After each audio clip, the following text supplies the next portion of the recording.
Ever thought a rubber band could be that extra layer of security you needed for your home?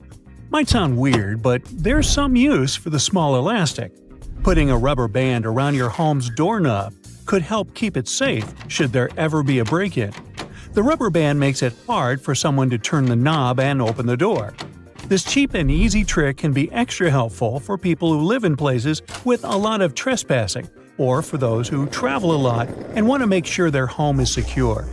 The rubber band can also fix a wobbly or loose doorknob by making it fit tighter. Keeping your home safe doesn't have to cost a lot of money. However, for jewelry or important documents, you should consider buying a safe. We don't usually need a fancy and expensive one to store our valuables, though. Safes that are more expensive come with special features, like fire protection and the ability to open with fingerprints. To make it secure, you can bolt it to the floor or hide it in a closet or behind a picture on the wall, like you see in old movies. Do you tend to leave a spare key under the doormat? You might want to stop doing that. Hiding your house key is dangerous because it can be found by anyone if they look hard enough. Also, if there is no evidence of a break-in, insurance companies may not pay for your stolen items. A good solution is to use a combination lockbox that can be attached to your house or a fence post in a place where it's not easily seen. Make sure to use strong screws, preferably not those that come with the lockbox, which are generally weaker. It's best to invest in stronger ones, like those made out of stainless steel. It's not just the things inside your house that you need to look out for. These days, more and more people are stealing mail, often because mailboxes are not protected. To keep your mail safe, you can use a special mailbox that can only be opened with a key. You can hang it on a wall just like a regular mailbox. If someone ever breaks into your car, they can get that remote that opens your garage, if that's where you're keeping it. This can happen even if your car is parked in your driveway. They can also get your address from a card in your car's glove box. To protect yourself, don't keep the remote on your car's visor. Get a keychain remote that you can take with you. You can find more options online by searching for your garage opener brand. Don't keep your car key attached to other keys either. If you lose the whole bunch, you'll be stuck out of your house and your car. Social media is a good way to stay in touch with friends and show them your travel experiences and pictures after your wonderful vacation. But it's important to remember that social media is mostly public. Whatever you post is like talking to a lot of people through a loudspeaker. Don't share your travel plans on social media if you don't want everyone to know about them. Wrongdoers can find out when you'll be away by searching for keywords like trip, travel, etc. If you're constantly updating your feed with museum and restaurant visits abroad, people will assume you're not at home and that your house may be easily accessible. To stay safe, wait until after your trip to post about it. If you need to let people know ahead of time, make sure your post is private so not everyone can see it. This next home security tip is surely not for everyone. You need to be extra responsible and have the appropriate lifestyle. Also, you need to check up with your doctor to see if you have any allergies. Yeah, you may be confused now, huh? I'm talking about getting a dog. Most people say having a dog can increase the level of security in your home. The downside is not all dogs are good at it. Some pups are trained to guard and protect property, while others are trained to watch over people. The best breeds for home protection are German Shepherds, Rottweilers, and Doberman Pinschers, because they respond well to training and are friendly with their families. If you want a security-trained dog, consider getting one from a trusted trainer. If you have both a dog and a security system, make sure to get a motion detector that won't be triggered by your dog. Now, as much as you can, keep your windows covered so no one can see inside your home. If you have see-through curtains, use other window coverings to protect your property. This makes it harder for people to know when you're home and what sort of valuables you have inside. Also, keep expensive items like TVs and jewelry out of sight. You can also use tall fences or bushes to block the view of your home. Don't go overboard with this, though. Your house does need light for your health and that of your plants, if you have some laying around the house. If your home security budget is a bit more solid, you could invest in a smart video doorbell. This gadget lets you see, hear, and talk to visitors even if you're not at home. You can tell the delivery person where to leave a package or check who's at your door even if they don't ring the bell. You'll get a notification on your phone if motion is detected outside, so you can see what's going on from your phone. If you want a simpler and less expensive solution, you can use a door chain or a door viewer to see who's outside without fully opening your door. Speaking of inexpensive ways to keep your home safe, always remember to top up your gravel. You can always hear when someone is stepping on it. This way, you'll always know when someone is getting too close to your home, even before they've arrived at the front door. The more gravel there is on the pathways in your yard, the louder the crunch it makes when walked upon. Now, it's not just the physical things you need to protect. If your home comes with its own wireless network, you need to keep that extra secure too. It's basically a one-stop shop for all your personal information, like passwords, schedules, and, most importantly, details about your finances. Thankfully, there are ways you can up your game when it comes to your local Wi-Fi network. For starters, make sure it doesn't have an obvious name. Also, make sure it's hidden. Installing an antivirus on your local computer might also help.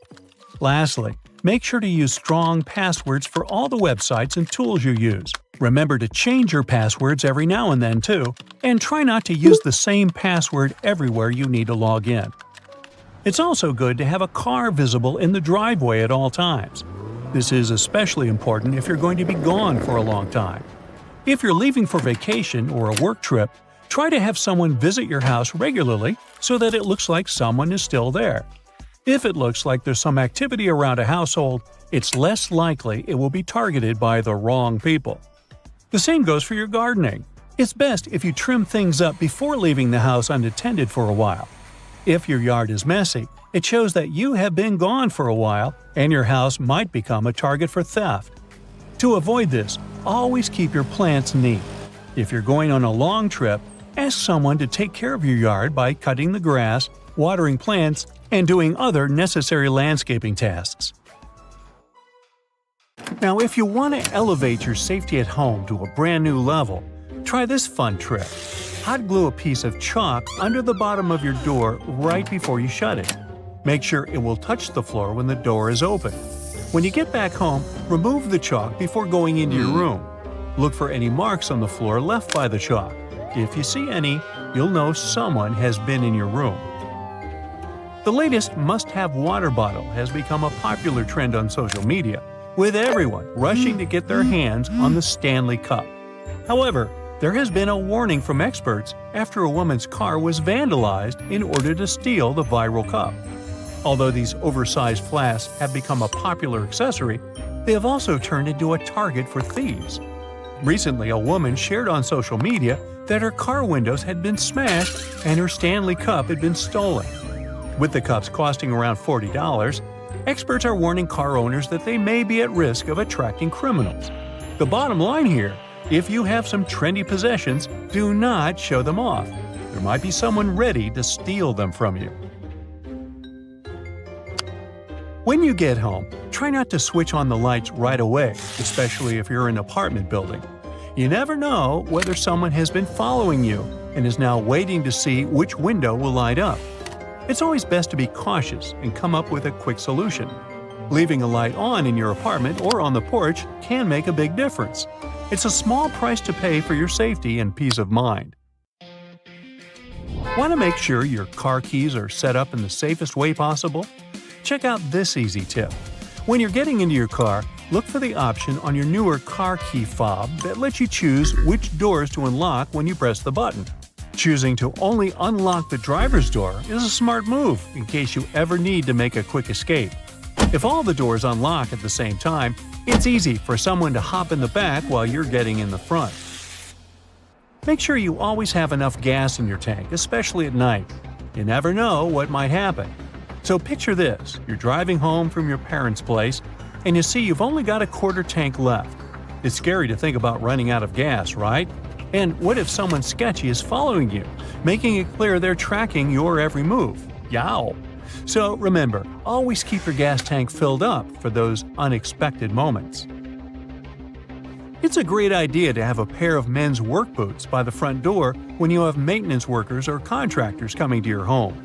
Leaving out clothing, like boxers, around the house can also give the impression that someone else is at home and should be left undisturbed.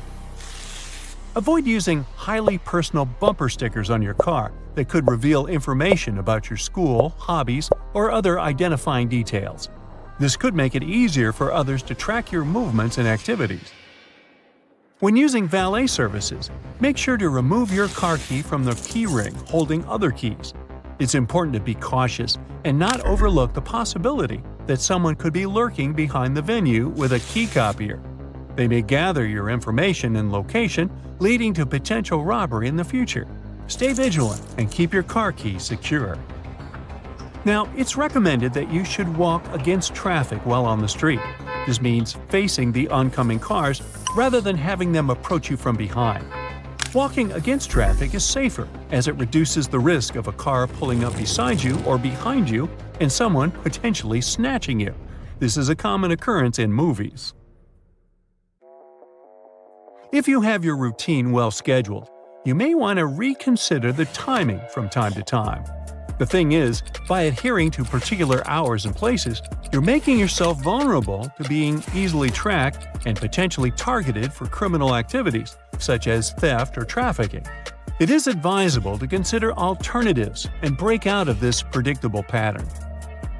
Avoid going to a car wash in the evening or at night, especially those gas stations you drive through. There is a risk of someone being between the sides when your car moves slowly during washing, which might lead to a potential carjacking or other dangerous situations. Making changes to your daily routine can have positive effects on your mental well-being and overall safety. By adding variety to your schedule, you can avoid falling into a predictable routine that could potentially make you more vulnerable. By making minor adjustments to your daily activities, you can decrease the risk of someone using your routine against you. There are several ways you can incorporate variety into your schedule. For example, you can change your commute route or the times you travel to and from work. You can also try visiting different stores for your shopping needs. Trying out new restaurants, cafes, or bars is always fun. Plus, by changing your restaurant preferences, you sort of break out of that predictable pattern of yours. Now, when living alone as a woman in a large or small apartment complex, it may not be advisable to display a doormat outside your door that is feminine or cutesy. This could potentially alert individuals involved in criminal activities, such as kidnapping, to the presence of a woman living in the apartment. Now, every car is assigned a unique vehicle identification number, also known as a VIN. Although it may seem insignificant, VIN switching is a common tactic used by thieves when selling stolen vehicles. By etching your VIN onto each window of your car, you're deterring thieves from engaging in this illegal activity. The process of changing windows with an etched VIN is both costly and time-consuming, making it less appealing for criminals to resell the car. Some professionals offer services to etch your VIN into your windows, eliminating the need for you to do it yourself. Having increased security measures in your car is important. Criminals tend to avoid vehicles with advanced technology, and this is supported by data showing that Tesla and other high-tech cars are less likely to be stolen. Despite this, it is important to note that just because a car is modern does not guarantee it is completely secure. Many modern vehicles come equipped with engine management diagnostic ports, which can be incredibly useful but also have their drawbacks. These ports can potentially be used to unlock or start a vehicle. If your car has this feature, it may be wise to invest in a lockable cover as an added layer of protection. Now, according to Michael Frazier, former burglar turned security expert, it is not advisable to use a "Beware of Dog" sticker if you have a dog. Burglars may view this as an easy way to assess whether or not there is a security system in place. In reality, if a dog is able to move freely around the house without triggering any alarms, a human could do the same. Burglars are aware of this and may take advantage of the situation. Additionally, many dogs can be easily won over in a short amount of time, unless they have been specially trained to be wary of strangers. In these cases, burglars can easily lock the dog away in another room, leaving the home vulnerable to theft. However, our dog Piper barks at anyone and anything all the time, no matter what. So, burglars, beware. Michael also suggests adopting a burglar's mindset. Ask yourself, how would I break in? This exercise can help you identify weak spots in your home security. Take a walk around your house and look for easy entry points, such as windows that are easily accessible. Also, be cautious about displaying valuable items, like laptops, in view of the street. Additionally, when disposing of empty boxes from new electronics like TVs or computers, avoid leaving them near your trash can. This can signal to potential thieves that you have expensive items inside. Instead, make sure to break down the boxes and store them for recycling. Welcome to an uninhabited island. How did we end up here? Well, I don't know. But now, we have to survive here for a couple of days, and I'll teach you all I know. Gladly, wherever I go, I'm always prepared for a situation like this. So in this magical backpack, I've got everything we're gonna need for survival. The first thing is, of course, a knife, which will come in handy in many situations. Surrounded by the ocean, you don't have any drinking water available. Oops, I didn't put any water in the backpack. But don't panic. Your most reliable source of water here is the coconuts. So we need to fetch some of those. If you're lucky to get some green coconuts, you can cut them open with a knife. It's relatively easy. But the problem is that they grow high up on the tree. You're free to climb up there to get some, but it's not gonna be easy. Luckily, when coconuts mature, they turn brown and fall off the tree. The water inside stays safe to drink for about 9 months, so you can pick some up from the ground. The problem here is that they can be pretty hard to open. However, if you're lucky to have a screwdriver, it won't be a big deal. Also, a simple stone can crack a coconut for you, but don't forget to wrap it in a towel or even a t-shirt beforehand. Remember that you can't drink as many coconuts as you want. Don't drink more than 5 brown coconuts a day, unless you want to get an upset stomach. By the way, the same goes for green coconuts. After you drink a brown coconut, don't rush to throw it out. You can scrape off the white part and eat it. It's totally edible. I admit I didn't bring any bowls, but this is once again where coconuts come in handy. It can be turned into one. After you cut it open, you have bowl-shaped pieces. Start by removing all the white stuff from the inside until it's just a shell. This is going to be your bowl, but we'll make it pretty. Scrape the hair off using the knife. Then you can rub it around with sand, making it smoother. The last thing to do is to polish it with the coconut's very own coconut meat. The oils in it will make your bowl shiny and pretty. Okay, the most important skill is to make fire, of course. I did put a couple of lighters and a matchbox in the bag to make it easier, but you just can't be a qualified survivor if you don't know how to start a fire without them. You need to find a curved piece of wood and tie a bowstring to it like this, so it looks like a bow. In case you don't have a nylon cord, a shoestring will work too. So whenever you go traveling, wear shoes with laces, I guess. Next, find a piece of dry hardwood. It will be your spindle. You will need to wrap the string of the bow around it so you can create friction. The spindle can be fixed to a board with a notch that can hold it. Also, you'll need to find another piece of wood that's usually called a hand block. It should have a dimple carved into it, which will make it easier for you to create friction. So here's how it goes. The board holds the spindle, and you twist the bowstring around it just like this. On top, you hold the spindle with a hand block. Then you start moving the bow, rubbing it around the spindle and creating friction. It will start heating up, and in the end, you'll get an ember. After you get an ember, you need to carefully move it to a bundle of tinder and blow on it, trying to start the fire. It's gonna be tough to do it the first time, but after you get a hold of it, you can start the fire in less than 5 minutes. Now that we have the fire, we need food. The obvious choice is to go fishing. So in my magic backpack, I have a fishing kit. It's just a small box with some hooks and strings, but it's gonna be a tremendous help. The rest is just practice and skills. If you manage to catch some, you need to cook it, and that's the easy part now that you have both fish and fire. Wrap your fish in coconut leaves, tie it up with bark, and put it on the coals of your fire. Wait for about 20 minutes, but before eating, make sure it's well cooked. Just pierce the fish at an angle with a fork or a toothpick and twist gently at the thickest point. If the fish is cooked, it will flake easily. Bon appetit! Everything changes when the sun goes down. You have to be prepared for the night. So, during the day, you have to make a shelter out of sticks and palm tree leaves. Pieces of bark can be used as strings, but it's also a good idea to walk along the shore and see what gets washed out.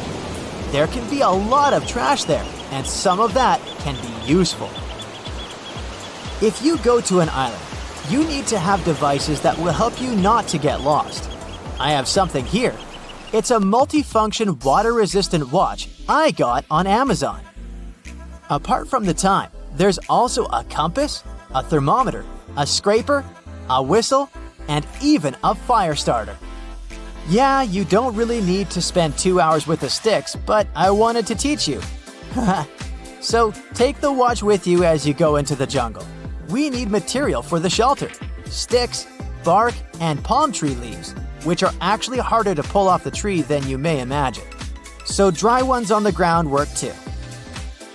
Make the roof of the shelter using palm tree leaves, but also put some on the ground for you to lie on. But be careful. Make sure that the leaves you're using are free of snakes, spiders, or scorpions. You don't want any of them in your bed. The other thing is that at night, insects and many other creatures come out, and they will be very happy to join you in your shelter. So the fire and termite mounds around the shelter will help to keep at least some of them away. Others can still sneak in and climb under your clothes, walk on you, and bite you. So, time for the magic backpack. Here, I have a survival sleeping bag. Being just 4 inches long, it doesn't take up much space, but it's tear-resistant, waterproof, and keeps your body heat inside.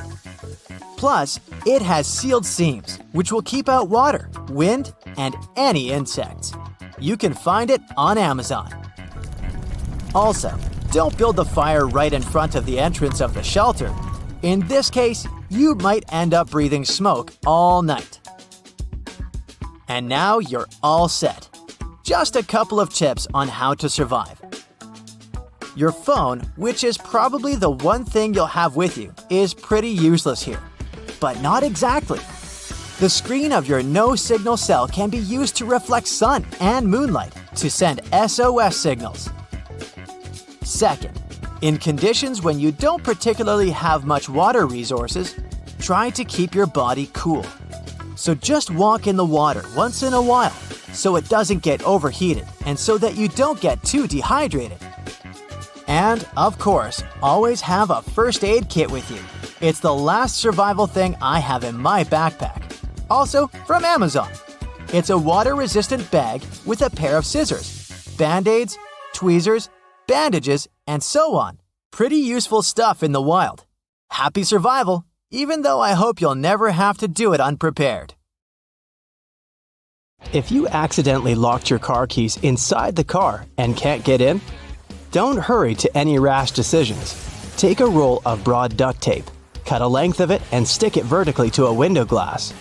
Now repeat it 5 or 6 more times, sticking the lengths of tape next to each other.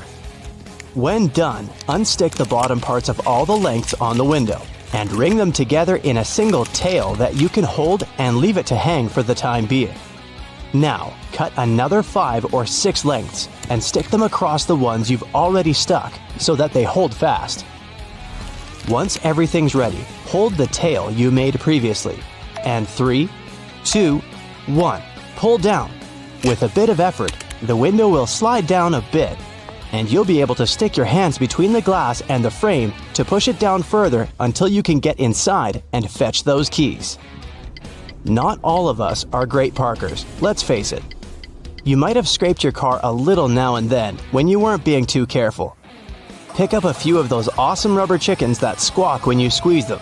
Warning, you will look ridiculous, but you'll never scratch your car up again. Okay, get them out before parking and hook them up to the front and back corners of your car. When you get too close to a post or wall or someone else's car, the chickens will belt out their epic song. And if you keep going anyway, they'll act as a soft bumper to protect your paint job. Leave your wipers up in the winter. It'll prevent them from sticking to the windshield, so you don't have to scrape them off and break the rubber. People warn against it because they say it ruins the arm spring and makes your wipers more vulnerable to thieves. But A, the wearing down the arm thing isn't true. The springs don't lose their elasticity. And B, who's going around stealing people's wiper blades? If you're still going to keep the wipers down, or you forgot to put them up on a freezing night, run the AC. Yes, cold air will defrost the windows just like the heating does. It works by dehumidifying the air. Great trick for when your heating is busted. Actually, you can prevent your windshield from getting frosty in the first place. Spray a 3 parts vinegar to 1 part water solution on the windows the night beforehand. It'll save you some scraping time in the morning. Your wipers will break down sooner or later, even if you keep them up every winter. If the rubber's coming off and the metal arm is scraping your windshield, just put a long sock on it. It's a temporary fix, but it works. Just get yourself some new blades ASAP. To save yourself some time and nerve on a winter morning, protect your car doors from getting frozen overnight. This happens because of snow that gets into the seals, turns into water, and freezes again in there. To stop that vicious circle, put cooking spray on all the inside rubber parts and then wipe off the extra with paper towel. Car batteries don't really enjoy extreme cold temperatures. In fact, when the frost is extreme, it can be really harmful to your car battery if you don't warm it up first. Just turn your headlights on for a little bit and then turn on the car engine. You can also warm it up with the radio and listen to some music to make the waiting more enjoyable. When your windows fog from the inside, it makes driving pretty dangerous. Luckily, a humble potato can come to your rescue. Take a clean and raw one, cut it in half, and rub 1/2 on the windows from the inside. It will clean them and also create a protective layer to prevent fogging. Then, let the potato coating dry without touching it. This trick will also work on your shower door and bathroom mirror. If you're stuck in the snow or mud, you can use your car's rubber mats to get yourself out. Put them under your tires to add traction. The kitty litter trick works too, but who's driving around with that in their car? Oh, don't forget your mats back there. In case the car mats don't help, try deflating the tires a bit. This will help increase the surface area of the tires and again, get them more traction. Remember, you can only make them look slightly flat, and as soon as you get out of the snow, you gotta pump them back up. If your car ever got stuck in mud or sand on a rainy day ride through the woods, you know how scary it gets. The good news is, you can get out using a shovel and some patience.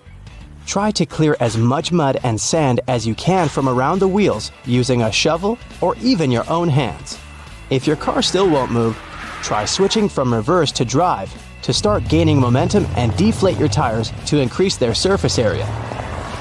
Getting your speed up to 70 miles per hour for 10 miles once a month on an open freeway in clear, dry conditions, of course, evaporates any water and gas buildup in the engine and exhaust system. It gets you there a little bit faster, but again, only do it when it's appropriate. If you often can't find your car in a huge parking lot, remember to take a picture of the spot or row number as soon as you pull in. There's also GPS apps that help you find your car among endless parking spaces and huge garages. If you didn't take a picture or decide not to download that app, you can find your car with the help of a remote key. The signal doesn't reach? Then bring it closer to your head. Fluids in your head boost the conductivity of key signals. It's crazy, but it works. Those metal bars in your headrest aren't only for adjusting the height. You can also use them to break the windows in an emergency. It works better if you push it into the gap at the bottom of the window. Pull it towards you, and the glass will shatter. If you don't have a phone holder in your car, Or maybe yours suddenly came unstuck. You can thread a rubber band through your AC vent. Insert the rubber band through the top of the vent and pull the other half through the bottom. Then put your phone in it and you're good to go. When you get out of the car, your clothes sliding against the seat fabric creates some static charge. Seems innocent, but not when you're at a gas station. When you grab that metallic nozzle, a spark can happen. Just like when you accidentally shock someone, right? Only, instead of giggling and seeing if you can do it to your friend again, that tiny spark can light up those gas vapors. To dispel any electric charge on you, just touch a metal part of your vehicle before you reach for the nozzle. Speaking about gas stations, when you arrive to refuel, you might spend 10 minutes looking for your gas tank, only to find out it's on the other side of the vehicle. Fortunately, you don't have to play the guessing game anymore. There's a little arrow by the fuel icon on your dashboard that tells you which side the tank is on. That one saved my bacon numerous times. Dishwashing liquid can be a good, cheap way to clean your car windows and windshield. It will help you get rid of anything from fingerprints to dog slobber. Just grab a damp and warm washcloth, use a drop of dishwashing liquid, and start cleaning. Plungers are actually pretty useful outside of kitchens and bathrooms. For example, you can use a cup plunger to fix small and medium-sized dents in your car. Wet both the dent and the plunger and use it as if you were unclogging a drain. Push and pull until it comes out. One thing that makes Coke an excellent and cheap way to remove tarnish and rust from metals and alloys is that it's carbonated and rich in phosphoric acid. So that's two things. Just spray the rusty surface with Coke, and then use a brush or a toothbrush if the area is small to break it up. Apply and scrub as necessary. Don't forget to clean the scrubbed area with water after you're done. The heavier your vehicle is, the more gas it uses. The engine has to burn through more of it to keep the car moving. So, if you keep 2 picnic chairs, your dumbbells, your golf clubs, and a bag of clothes you wanted to donate months ago in your trunk, it's really high time you gave it a good cleanup. You already know the cookie crumbles under your doormat trick that can help you check if someone has come to your house, so you won't be surprised if you see special signs thieves leave. Those are the tricks we all know, and the internet is full of them. But imagine seeing a rogue trash bag roaming around on its own. One not-so-lucky homeowner got a surprise when they checked their CCTV and saw a mysterious trash bag sneaking over to their front door. To their horror, the bag-person combo ended up swiping a package from outside the house. The footage went viral, sparking outrage at the audacity of the porch pirate. People on social media were quick to condemn the thief's actions and question their moral compass. But while some were shocked and appalled by the thief's antics, others speculated that the whole thing might have been staged. The trash bag technique didn't shock you? Then imagine you roll up to your house after a long day at work, only to find that your entire driveway is gone. Sounds like a joke, but it happened to a girl in Florida. Where else? Like, not a single trace of concrete was left, just some tire tracks on the dirt. It turned out that the poor girl had got caught up in a sneaky scam aimed at ripping off home contractors. Crew members hired by a contractor, who ended up being a victim too, removed the girl's driveway. But the girl didn't hire them. They were tricked by a guy named Andre. The scam involved spotting houses for sale online, getting contractors to do work, sending overpayments, and then asking for refunds. Fortunately, a radio sponsor stepped in to help the girl get a new driveway, with funds raised going to charity. Just a friendly reminder here to be extra careful when using those handy drive-up blue mail collection boxes. Why, you ask? Well, because a couple of mail-stealing bandits have been caught red-handed recently. Even though these mischievous mail snatchers are still out there somewhere, the police have managed to recover their car. Inside, they found over 100 pieces of stolen mail from different cities. Footage from home cameras showed the frantic search that went down in the wee hours. The police were running around like crazy in alleys and yards near a post office on Coit Road, trying to nab those sneaky suspects. A postal inspector even tipped off the police after catching them in the act. Unfortunately, the thieves managed to slip away on foot. leaving the officers with nothing but a box full of pilfered envelopes. That's a bummer. But one suspect has been ID'd and arrests are on the cards. It's unbelievable, but thieves these days have the audacity to use ladders to break into second-story windows. Yeah, times are tough now, and the alarm systems on the ground floor are hard to dodge, so thieves had to get creative. The police are warning everyone to lock up tight. Apparently, there's been a spike in ladder-related break-ins around Metro Detroit. Your safety is in your hands. Those deterrent systems apparently only cover ground-level access in most cases, and many people just forget to lock their upstairs windows. You, go close your windows now! Now, look at this sneaky guy. The bandit is cruising around Manhattan on a bike, snatching phones from unsuspecting peeps on the streets and in parks. It's like a real-life phone robbery movie. To make matters worse, the criminal chose a very inconvenient day to rob people, as if there are convenient ones, duh. The robberies took place on Valentine's Day. First, they struck a 17-year-old outside Union Square Park, nabbing his phone and riding off. And then, later that day, the criminal stole a phone from a 53-year-old woman on the Upper East Side. This bandit is on a roll, hitting up multiple neighborhoods in Manhattan like a pro. The police were on the lookout for that phone-snatching guy wearing a yellow and black coat while on his crime spree. He struck again a couple of days later in Washington Square Park, swiping a phone from a 30-year-old woman. I don't know if he got caught, so just be more attentive holding your phone out in public. There was some buzz about criminals on mopeds, bikes, and electric bicycles pulling off snatch thefts lately. Some of these bad guys even dress up as delivery riders to sneak up on unsuspecting victims on the sidewalk. These crafty criminals like to hang around busy areas with lots of pedestrians.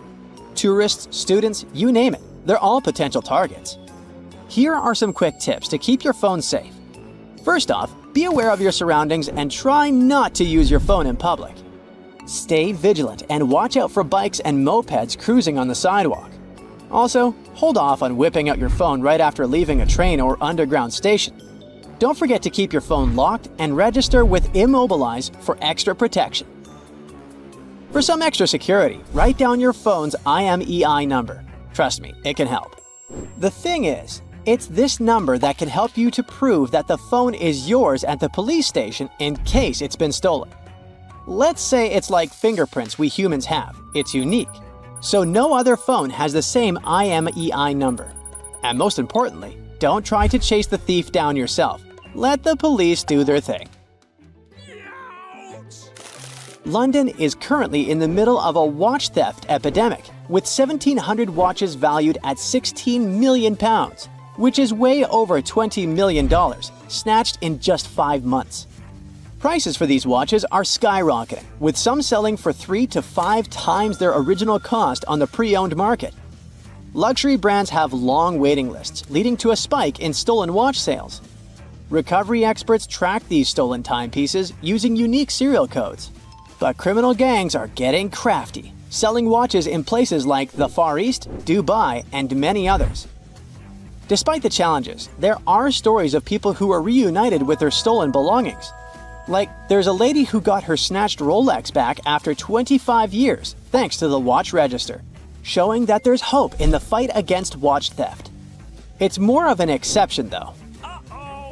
There's a dude in Auckland who had it up to here with thieves messing with his mailbox. The locks didn't stop them, so he got creative. He called the police, asked about putting a rat trap inside his box, and they said it was totally cool. After a few days, he spotted that the trap was missing. He found it sometime later. The goal of this performance was to sorta alert those who had been stealing the mail. But then the body corporate said no traps were allowed. The neighbors were split. Some thought he was a hero, others not so much. The body corporate said mail theft was a problem everywhere, not just there. They got all fancy with security measures and stuff. The police wouldn't chat about the whole rat trap situation, but they did offer some tips for preventing mail theft. Basically, don't send cash in the mail and try to be home when important stuff arrives. Simple, right? Thanks, Captain Obvious. Shoplifting is no joke. The National Retail Federation just revealed a whopping $112 billion lost to retail crime last year. But some stores are fighting back with high-tech wizardry. Meet Benny Tiapan, a grocer in Petaluma who's fed up with petty thieves. He's beefed up his security with fancy AI cameras that catch sneaky shoplifters in the act. In no time, the manager got alert labeled "Very Suspicious" on their phone. But Tiapan isn't the only one getting in on the anti-theft action. The University of Florida's Loss Prevention Research Council is cooking up all sorts of cool gadgets to stop thieves in their tracks. If they can make shoplifting a thing of the past, maybe we'll all get a discount at our local grocery stores. Hey, a little less crime means a little less coins spent on groceries, right? Let's all do our part to drive those thieving antics away. If you ever get one-on-one with an alligator, you can save yourself using just one simple trick. At least that worked for a young visitor of Moss Park in Florida who escaped a gator's grasp. Juliana was swimming in shallow water when an alligator bit her leg and refused to let go of it. Luckily for her, the girl knew exactly what to do because she was paying attention during her visit to a theme park with gators. First, she tried hitting the animal on the forehead, but it didn't work. Then, she decided to use her knowledge and stuck 2 fingers up the gator's nose. The animal opened his mouth to take in some air, and the leg was free. I don't want to scare you or anything, but there are around 5 million wild American alligators roaming across 10 states. Some of them live in places you go to rest, like golf courses, swamps, lakes, rivers, hiking and bike trails, and fishing spots. Gators rarely go after people because we're not their prey. Dogs and horses do it way more often, but they have a reputation as ambush predators, and every attack goes viral. The best you can do to survive a rare gator attack is to avoid it. Keep an eye out for a few signs that gators might be somewhere nearby. They love catching some rays, so if you spot some logs or banks where the sun's hitting just right, there might be a gator chilling there. Sometimes they're sneaky about it, with just their eyes and snouts poking out of the water while they soak up the sunshine. And when they decide to dip back into the water, they slide in without a single splash. Sneaky gators. During mating season, which starts around April and goes through June, they get pretty vocal. So if you hear some loud bellows echoing through the swamp, chances are it's a flirting gator. If you stumble upon what looks like a pile of vegetation on dry land near water, keep your distance. That's likely a gator nest. And trust me, you don't want to mess with Mama Gator when she's protecting her little ones. Their tracks resemble those of lizards or dinosaurs. So if you see something like that, it's probably time to escape to safety. People are usually the ones who provoke these toothy reptiles, not the other way around. You can do it if you get too close to snap the best photo or decide to touch its tail out of curiosity. Feeding them is also a bad idea, because they quickly learn that humans mean free snacks. If you come face to face with a gator, try to stay cool and respect their turf. If you're kayaking and spot a gator chilling in the water, just give it some space and paddle on by. And whatever you do, don't go slapping the water with your paddles so as not to scare and provoke them. If they still start swimming away, or show them you're not interested. If nothing works and the gator's trying to drag you under, aim for the sensitive spots. Crocs and gators are famous for their tough hides and armored bodies, but it turns out they have little pigmented spots scattered all over their skin. They're packed with touch sensors, making them super sensitive to pressure and vibrations. Even more sensitive than our fingertips, believe it or not. Scientists have several ideas about what these spots are for. Some think they might be little cleaning stations, secreting oils to keep the critters fresh. Others suggested they could detect electric or magnetic fields, or even sense changes in water salinity. But the latest study suggests they're mainly honed in on feeling pressure and vibes. They respond to everything from gentle ripples in the water to barely there pressures. Try poking them in the eye, hitting them in the top part of the skull or the side of the jaw. Or maybe just give them a good 1-2. If you're in the water, the main danger is drowning, not the bite. Get to land as soon as possible. Humans are way better on solid ground than gators are. But don't let your guard down once you're out of the water. A gator can punch you with its tail or the skull. But the good news is that alligators aren't known for their marathon running skills. It's pretty rare for them to chase humans on dry land, and even if they do, they're not winning any races. They top out at around 9.5 miles per hour, and they can't keep up that pace for long. So you have a good chance to run away, and you shouldn't do it in zigzags like the popular myth says. It'll just slow you down. They are way more efficient in the water, swimming at a speed of up to 20 miles per hour. Plus, gators can hold their breath underwater for up to half an hour, and some have beaten that record with an impressive 24 hours. They have adapted to slow their heart rates to 2 to 3 beats per minute. This way, they consume the oxygen in their lungs super slowly.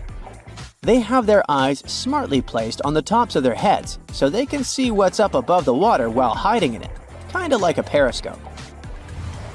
But not all is lost for you. If you can sneak up behind the gator without setting off its attack mode, you can clamp its jaws shut with some pressure. Even though their bite is no joke, they struggle to open their mouths when you're holding them tight. You can even flip that bad boy onto its back and send it into a chill mode.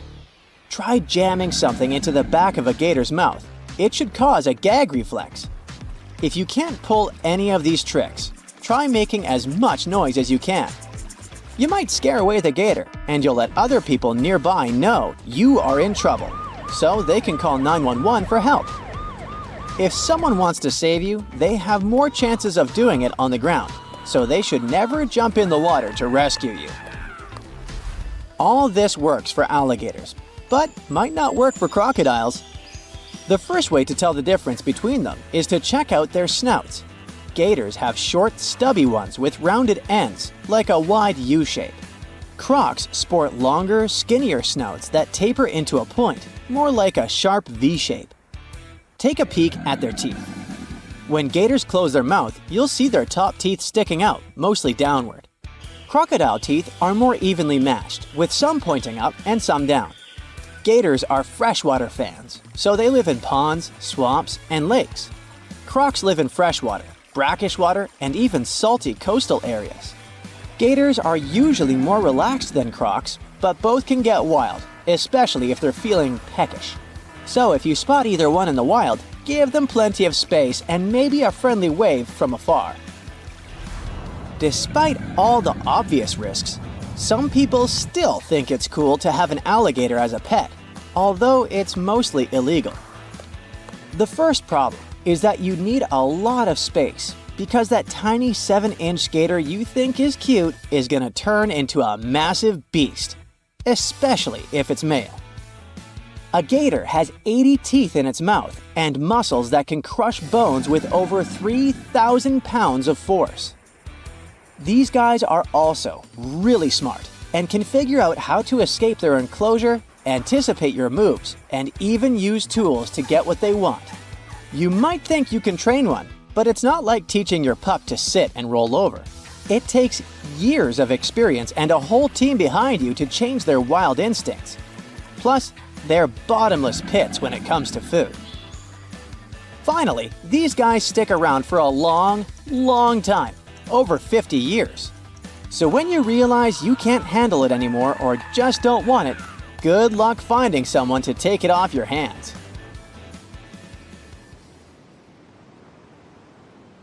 Airports are some of the most visited and, at the same time, mysterious places out there.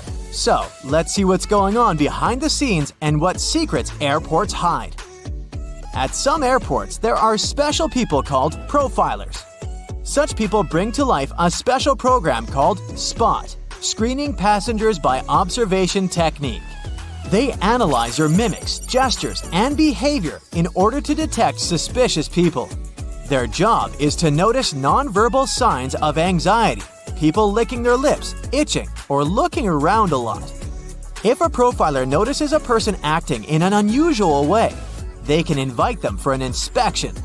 There, they talk to this person, trying to find out more about them and confirm, or not, their suspicions. Airport agents might also be watching you all the way from the security check to your gate. Some airports have facial recognition scanners that can easily track you. They're equipped with special software that compares passengers' faces with their IDs. Keep in mind that if you don't charge your laptop before the flight, it may be confiscated. It's not uncommon for an airport security officer to ask you to power your device up. If you fail to do it, your gadget can be taken away for an additional check. For safety reasons, it's crucial to make sure that it hasn't been tampered with or modified in a way that can cause harm during the flight. Packing an electric brush in your check-in luggage may land you in trouble. Brushes produced by some brands have lithium batteries inside, and those can potentially lead to serious problems in the air. That's why leaving your electric brush in your checked suitcase isn't an option. But you're allowed to store them in your carry-on bag. At the same time, if your device runs on AA batteries, you can put it wherever you want.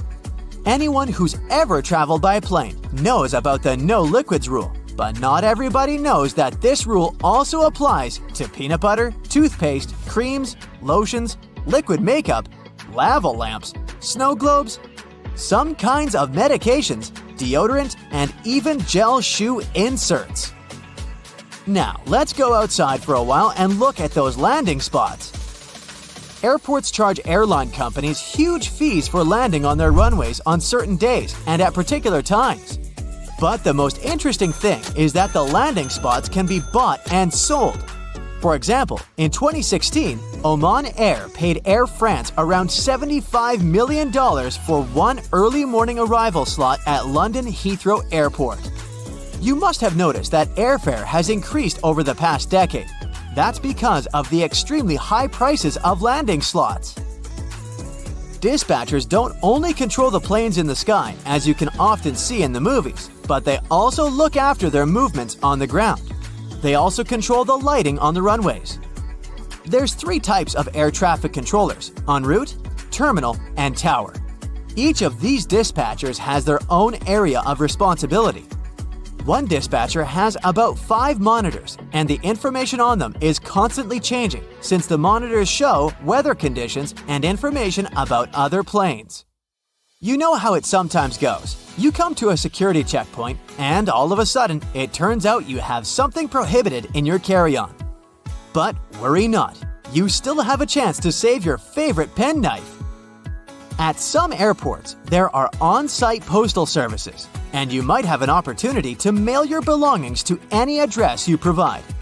But the mailing fees are pretty high, plus certain items are prohibited, and the postal service won't deliver them. Airports can be selling your lost luggage right now. Of course, I don't say that there's no chance for you to get back your suitcases that's traveled to a different destination, but just as likely, you might not see it again. In this case, an airport has the right to sell your misplaced belongings at an auction. Most airports have an annual lost luggage sale. After paying an entry fee, you can bid on electronics, clothes, bags, and other stuff. While flying, you might have a celebrity on board, but you won't know it.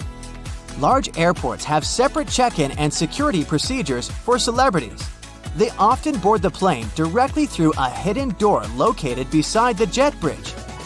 Some airlines also use cool cars to transfer VIP passengers from the terminal building to the plane.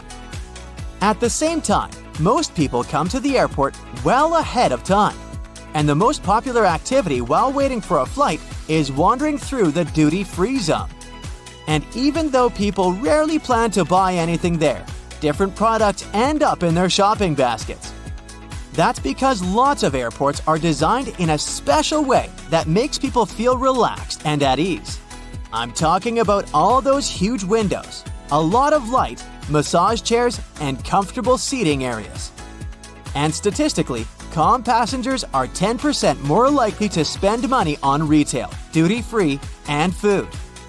Designers put a lot of thought into airport layouts. It helps to ensure the smooth flow of travelers. And the main point here is easy navigation that can prevent people from getting lost. This is achieved through subtle but very effective design cues. And placing duty-free zones between security checkpoints and boarding gates is one of them. They supposedly help you relax after clearing security and lead you where you need to go. But speaking of food, a celebrity chef restaurant at the airport might not be as good as it would be if you were visiting the real thing. Not chefs themselves, but special restaurant companies are responsible for airport outlets. One of the reasons is the extremely strict security that surrounds airport deliveries, including food. You may still have a nice meal, but it won't be the same. Now, I'll tell you about one more way airports manipulate you into spending your money. They make you walk through the shiny duty-free stores straight after the security check. But the most curious thing is that the walkway through such stores usually veers to the left. That's done because most people are right-handed, which means they use their right arm to pull their luggage and are more likely to look to the right while passing through the stores. And the duty-free zone veering to the left leaves more space on the right, where passengers are more likely to look. Oh, and have you ever noticed how many mirrors there are at airports? Mirrors are strategically placed there to make airports appear larger and create an illusion of more space. This in turn helps to reduce the feeling of claustrophobia and makes the airport experience more comfortable for travelers.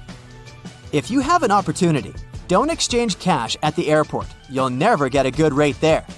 Those who didn't buy local currency in advance can instead order it online and collect it at the airport. Some services only need a few hours' notice for such an order, or it might even be better to use an ATM to withdraw some cash at your final destination. Now, have you ever paid attention to airport codes? The most often used are 3-letter codes. Why this number? Back in the 1930s in the USA, pilots used the National Weather Service's 2-letter city codes to refer to airports. But soon, the number of airports in the country outgrew the number of such codes. That's why airlines expanded this system by adding the 3rd letter. It was usually X. That's how LA, Los Angeles, turned into LAX. But even though there shouldn't be 2 airports with the same code, some of these codes sound so similar you could easily mistake one for the other. For example, look at this airport with the code CGP in Bangladesh. And here we have CPG. It's the code of an airport in Argentina. It's dangerously easy to fly to the wrong place, so pay attention. So, take a small piece of fabric of a specific color and tie it to your luggage. This way, you'll save a lot of time waiting for your luggage to arrive because most people have similar ones, but now you can instantly recognize yours. It's annoying how often it feels like so many stick deodorants go to waste. You start feeling the container uncomfortably rubbing against your skin even when plenty of deodorants are still left. But there is an easy trick to use the last bit in there. Unscrew the bottom and force a pencil underneath that moving platform to push another inch of deodorant out. That gives you a few more weeks to use it. Just don't poke yourself with a pencil. That's the pits. You're running out of your favorite hand cream, but it seems the tube still has some. If you cannot push hard enough to get the rest of it, take scissors, cut the tube of cream in half, and use one more day. When you wrote something on the paper and want to cross it out and not allow anyone to read it, don't just scribble over those words. Simply write random words and letters over the original and no one will understand what the actual writing was about. I learned that one at spy school. If you often need something to prop up your phone, you don't have to look for random objects. Just take your sunglasses. They have a perfect shape of a phone holder. Use the inside of the toilet paper when you're at a public toilet. It's better to avoid covering the seat of a bathroom, too. When you flush a toilet, germs spring around and spray over the roll of nearby toilet paper, too. But if you have your own paper tissues, it'll be even better to use them. Greek yogurt flip cups. You probably want something extra when eating your Greek yogurt, like honey. You mostly get a tasty dollop of fruit and cookie crumbs. But those additional compartments are really narrow, so you can't even reach what's inside unless you have some tiny spoon. Well, check the word on the lid. It says flip. Yep, flip those small compartments over so their contents can mix with your yogurt. Bon appetit! Business cards are so easy to lose. Next time someone gives you one, take a picture of it just in case. If you lose it somewhere in your bag, at least you know where you can always find it. If you're not sure how to iron a button-up shirt, just flip it inside out. That way you'll easily pass across the button side with your iron. Sometimes, even though you have a bag inside your trash bin, add the old newspaper to the bottom just in case. The paper will absorb food juices so they won't break through the bag and leave your bin messy. When you travel, make a bar of scented soap one of the essentials you take everywhere. Put it in the bag or compartment where you keep your dirty clothes. That will help to keep it smelling nice, at least until you find a place where you can wash it. There's a trick in how you can check if your batteries are good or bad. Just drop them on a table from around 6 inches. They're okay if they give just one tiny bounce and fall over. If not, if they continue bouncing around more, they're either on their way out or already dead. When you're taking a selfie and want to look more natural, squint your eyes. Not everybody feels comfortable in front of the camera, so you may look stiff. But this way, your smile will be more genuine in the photos. We all know how frustrating it is to have a container that doesn't fit in the sink, and you still need to fill it with water. Just use a dustpan, a clean one of course. Place it in a sink and enjoy this brilliant new way in your bathroom. If you wrote down a recipe or had a cookbook and don't feel like going to your table and checking it out all the time, take a pants hanger. Hang it somewhere in your kitchen to continue with slicing, chopping, and cooking, and quickly check if you're following all the necessary steps. If you're not a fan of the taste of stale cereal, here's a trick that will help you keep them fresh even if they remain in the box for a longer time. Don't close the top panels of your cereal like you usually do with a square box. Pack it so it reminds you more of a milk carton. First, collapse 3 of the 4 pieces of cardboard to make an opening.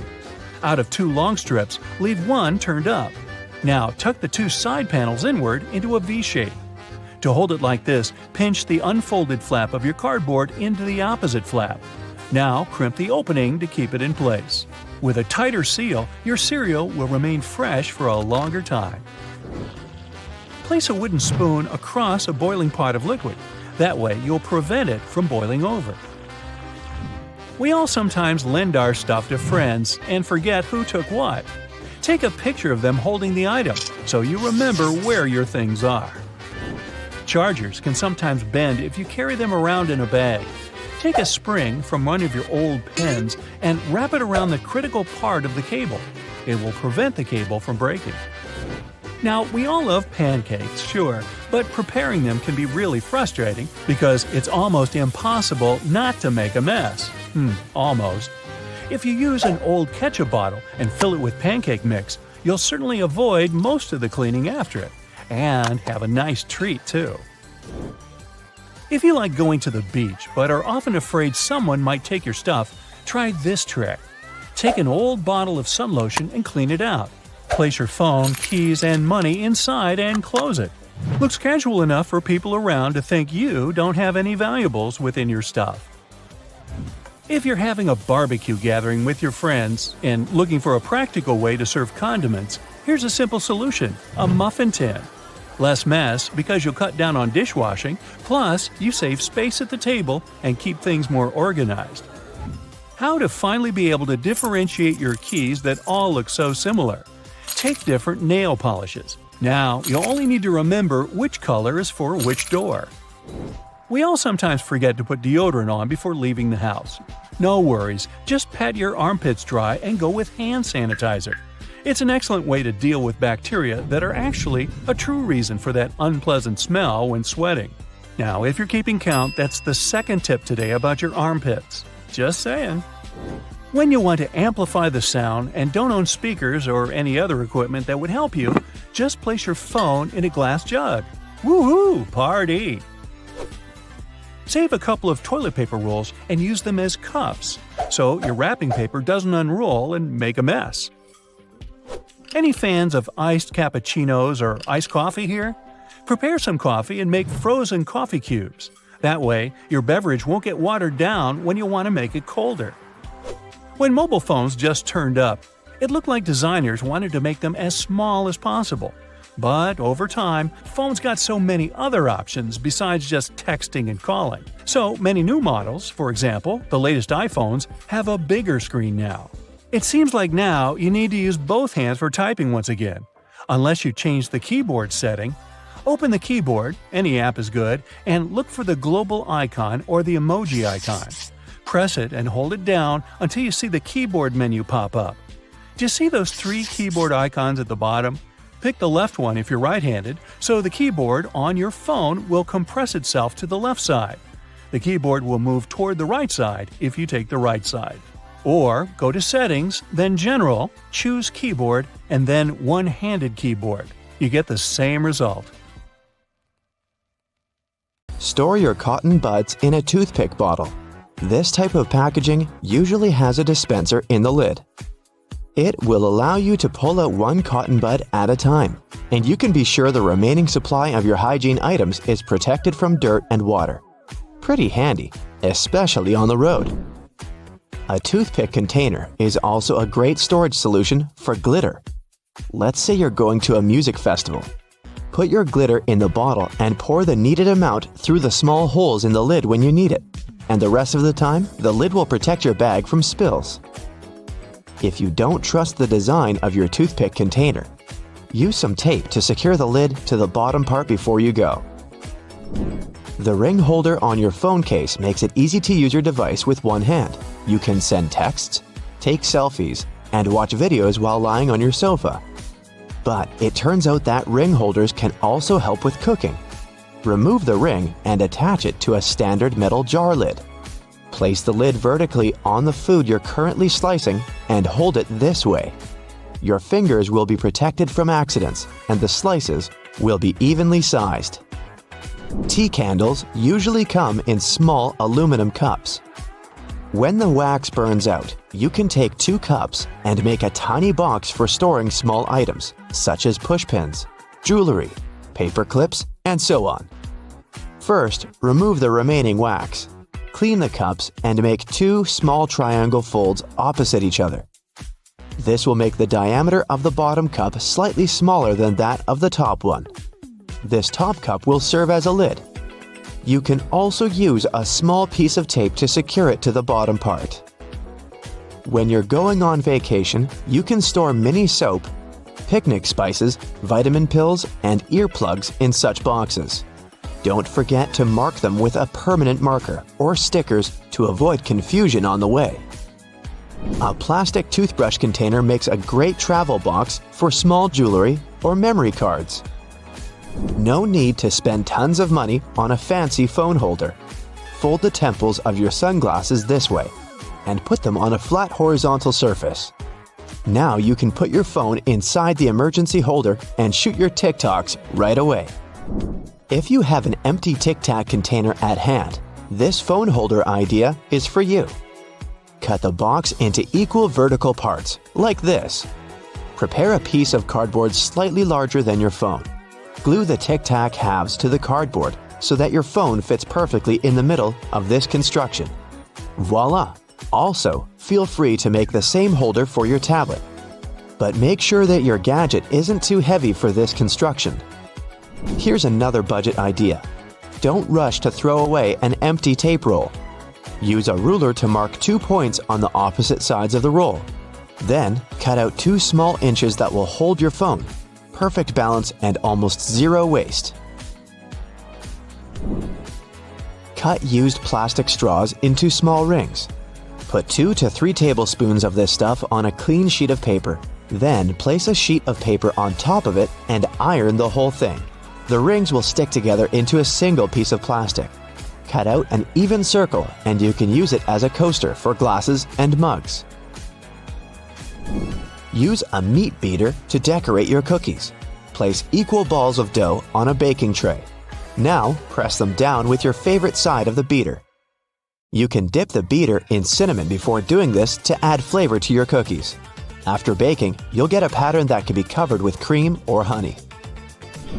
A simple plastic bottle cap can make a great emergency soap tray.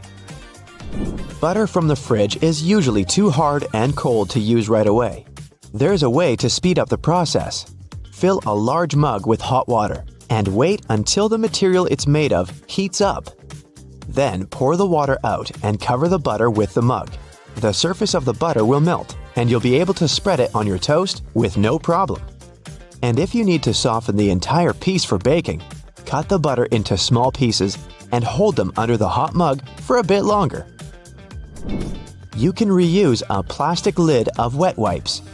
Remove it from the package and stick it to the hardcover of a sketchbook or a notepad. Now you have a pocket to store small stationery. Or you can secure two plastic lids together and get a comfy travel box for pills, earplugs, and other small objects. If you have a lot of old Lego pieces that you don't use, don't throw them away. Build a fancy birdhouse or a colorful pot for home plants. You don't need to use a single nail to build this storage system. Use double-sided tape or glue to stick a flat Lego panel on the wall next to your entrance door. Add this specific Lego piece to every keychain that belongs to you and your roommates. Now you can store all your keys in one place. Lego also makes a great book holder or a stand for mugs and candles. Have you run out of picture frames? No problem. Use two large clothespins as a stand. Attach them to the bottom edges of your image, and a creative picture frame is ready. You can make it more stable by gluing the photo to a piece of cardboard. You can also use the same construction as a napkin holder when you're dining outdoors. Remove the dispenser from your dishwashing gel or facial toner. Wash it very thoroughly.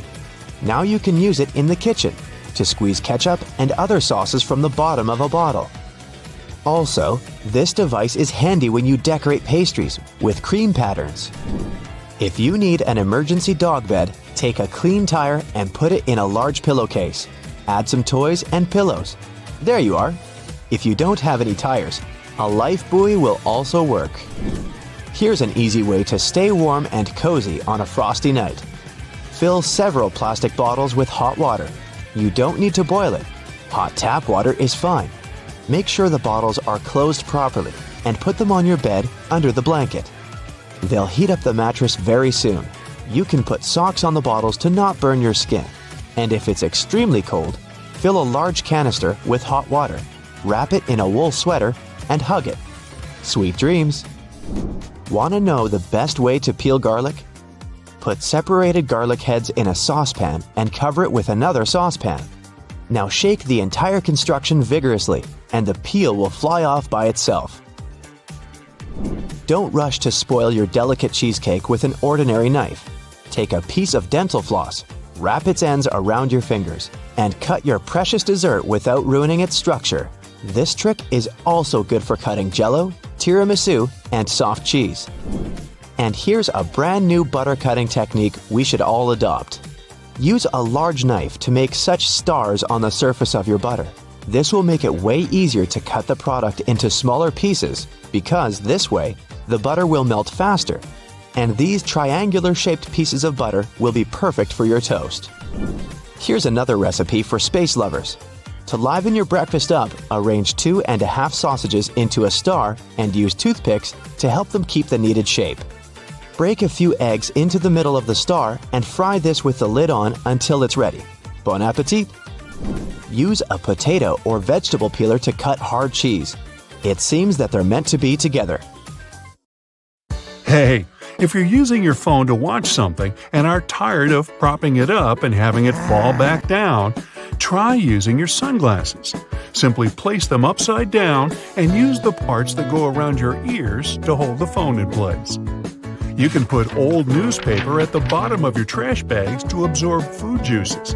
This way, when you come to take out the trash, you don't get that gross liquid dripping onto your floor. If you have flowers that are starting to droop, try placing a copper coin in the water. Copper is a natural fungicide, so adding a penny to the water helps protect your flowers from bacteria. This way, your flowers will stay fresh for longer. You can use the spring from an old pen to stop your charger's wire bending and fraying. Just take out the spring and wrap it around the top of the wire near the connector. Moving objects through a door when it keeps closing is super annoying. So instead, tie a rubber band around the handle on each side of the door so that it crosses over the latch. The latch then won't be able to pop out and the door won't lock shut.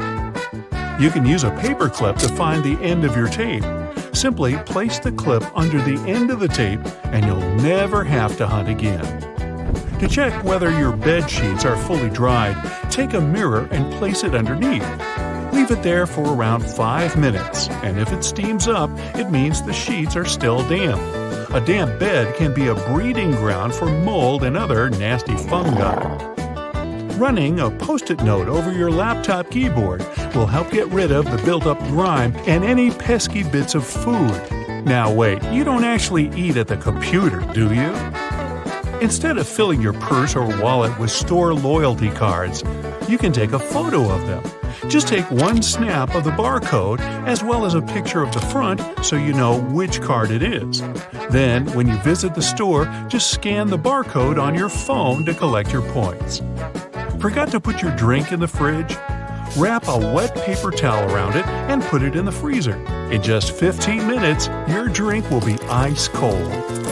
You can paint the end of your keys with different colored nail polish so you can easily identify which key is which. To stop your wrapping paper from unrolling, you can cut open an old toilet paper roll and use it as a cup.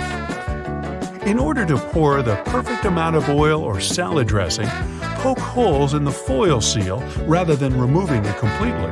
This prevents a big amount rushing out quickly. To prevent Band-Aids from slipping off your finger, cut a line on either side. The Band-Aid, not the finger. This will create 4 smaller sticky strips rather than one large one, and it will be much easier to secure. When your candle is burned down and the wick is difficult to reach with a lighter, you can use a stick of spaghetti. Just light the end and you'll have a longer stick that burns just as well so you can get to those hard-to-reach places.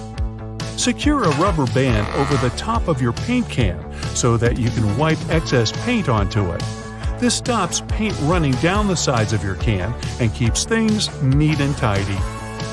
If you're struggling to get your taco shells to stay in place, use a muffin tray. Flip the tray upside down, spray it with oil, and place your tortillas in the gap. Cook them for around 10 minutes at 700 degrees for the perfect crispy taco shell. You can use a water bottle to separate egg yolks. Hold the bottle over the yolk and squeeze it to suck the yolk up. Drop it into a separate bowl and you're good to go. Looking for a lost earring or pin on the floor? Place a stocking over the end of your vacuum and move it over the floor. The small object will get picked up without getting vacuumed. Next time you're struggling to clean your ceiling fan, use a pillowcase. Slide the pillowcase over each blade to wipe off the dust. This way, excess dust is caught inside the pillowcase and won't rain down on you.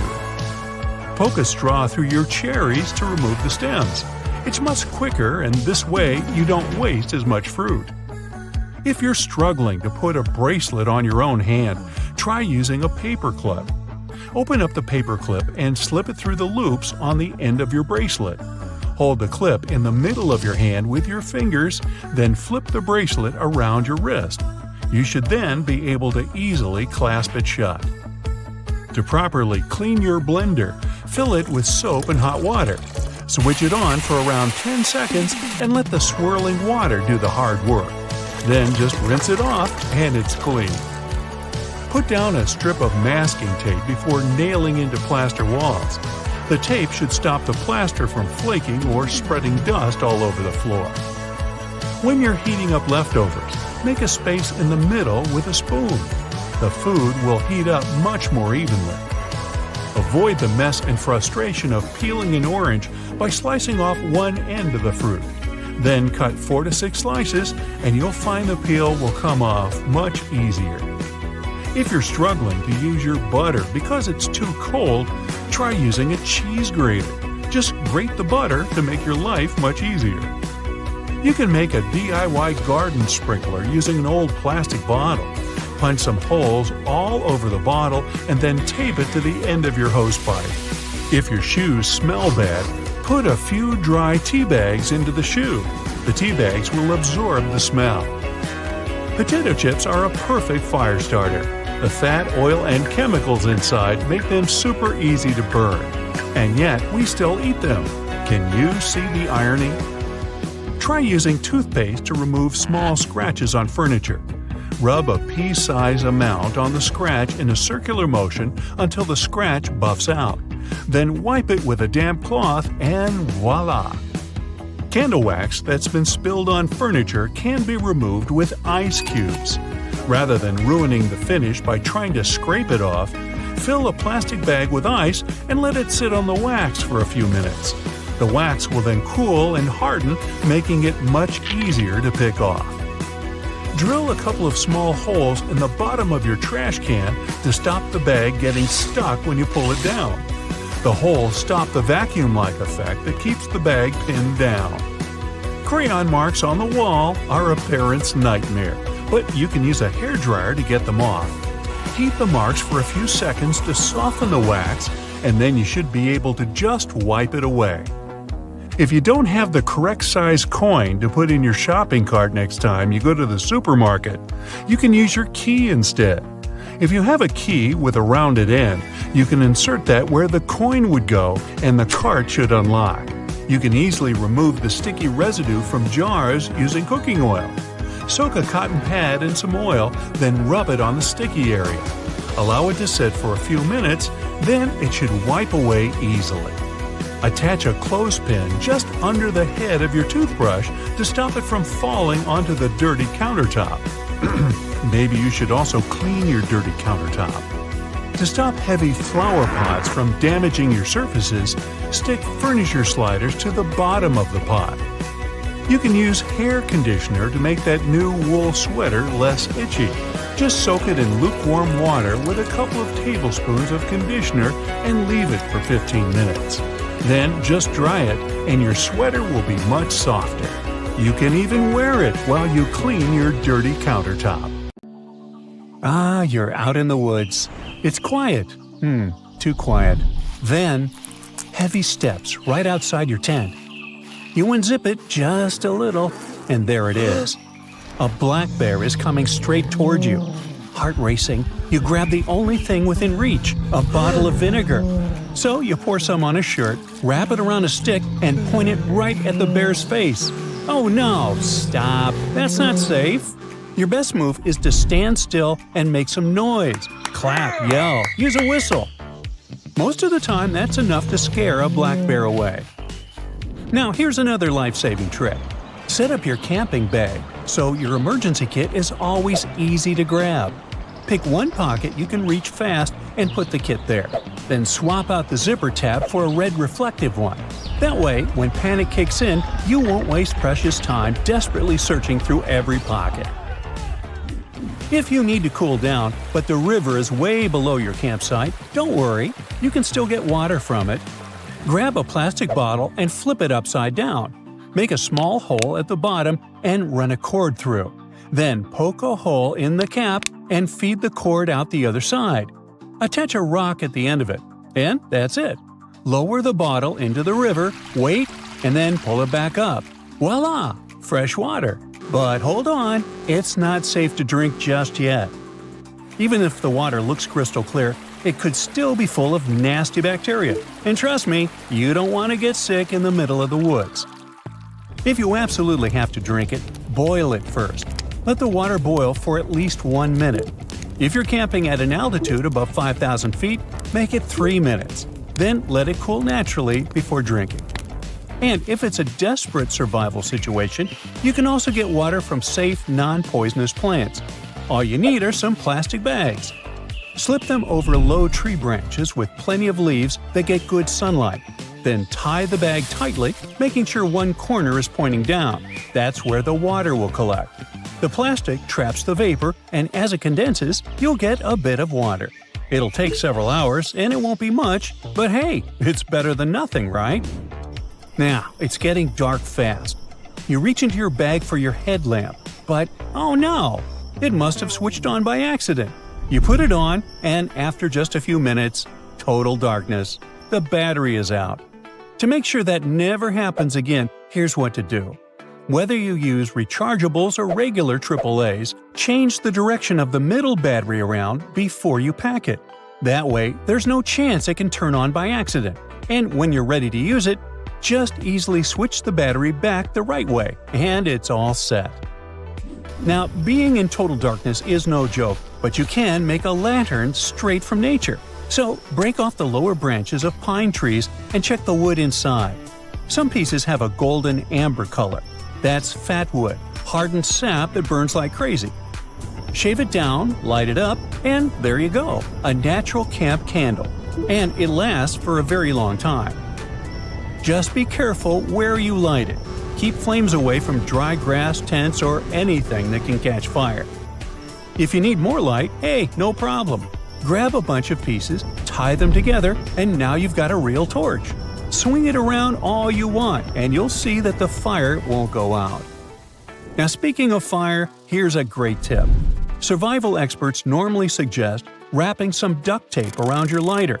You already know duct tape can fix just about anything, patching up holes in your tent, holding gear together, hey, you name it. But here's the bonus. It also makes a great fire starter. Duct tape burns fast and hot, so it's perfect for getting your campfire going. Just remember, always handle fire with caution. Another clever way to use duct tape is to turn it into a blanket, or is it a bag? Either way, here's how. Place a plastic bag against a tree trunk and wrap it tightly with duct tape. Shape it, then add 2 handles on the sides. And just like that, you've made yourself a duct tape basket/bag. Use it to collect water from a river or carry supplies around your campsite. The best part is that it's super practical. You can fold it down small and it won't take up any space in your backpack. Hunger kicks in and you just realize you didn't bring a camp stove. But what you did bring is a whole stash of instant noodles. So, how are you gonna cook them? Well, don't panic, there's a fix. Take an empty tin can, cut the top in a cross shape, and peel the metal back into a star-like opening.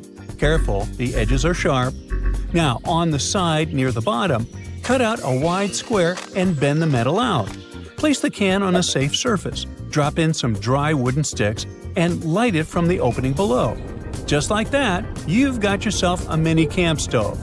And yes, it is good enough to boil water. Ramen night is saved. All you want now is a good coffee. But come on, you don't need to build a whole campfire for that. Just cut 3 small logs of the same length and split a little piece off each one. Line them up like this, put some small sticks in the middle and light up. There you go, coffee time. Wow, out of nowhere, a storm hits. And just as fast as it came, it's gone. Whew. But now your tent is soaked, dripping with water. A simple hack is to use a window vacuum cleaner. Yep, the same kind people use at home. Run it over the tent walls and it sucks the water right off the fabric. Your tent will be dry in minutes. It's finally time to sleep, but then mosquitoes are everywhere.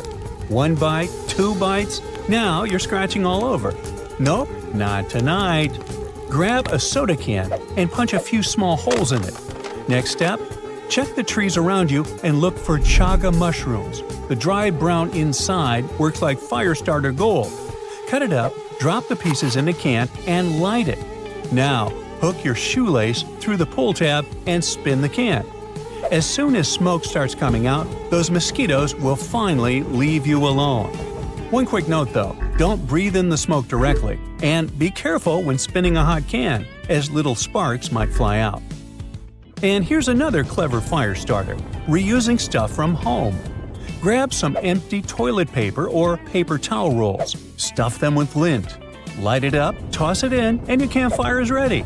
Easy, huh? You crawl into your tent and wish your headlamp could light up more space. Easy fix? Wrap it around a big water jug.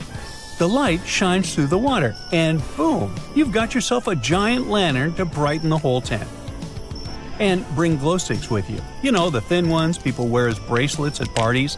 Crack them, and they'll shine in neon colors. Then hook them onto your tent ties. That way, you can spot them easily at night. Falling asleep isn't easy because you keep worrying someone strange might come in during the night. But there's a simple way to feel safer. All you need is a carabiner. Clip it through the 2 zippers inside your tent. Great. Now anyone trying to open it from the outside won't get in, at least not so easily. And if you are camping alone, here's an extra tip. Sit out 2 chairs by the campfire. It makes it look like you are not by yourself.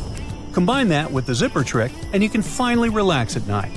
So, close your eyes, breathe in the fresh air, and enjoy the wild without the worry. Alright, if you ever visit Venice, do not walk on the left side of the street. Doing that basically screams, "Hey, I'm a tourist!" and can attract pickpockets. This unspoken rule is especially important on narrow streets or tight alleyways, as locals just know you always stick to the right. So blend in like a pro. Pickpocketing is actually a pretty common issue in Europe's big cities, but a simple rubber band can keep your things safe. Just wrap it around your wallet, passport, or phone, and that extra friction makes it way tougher for someone to quietly slip it out of your pocket.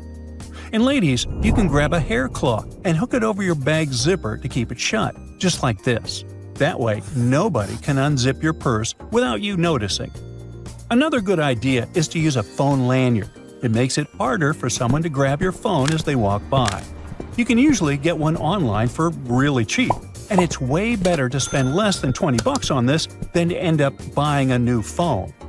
You can also carry a decoy wallet.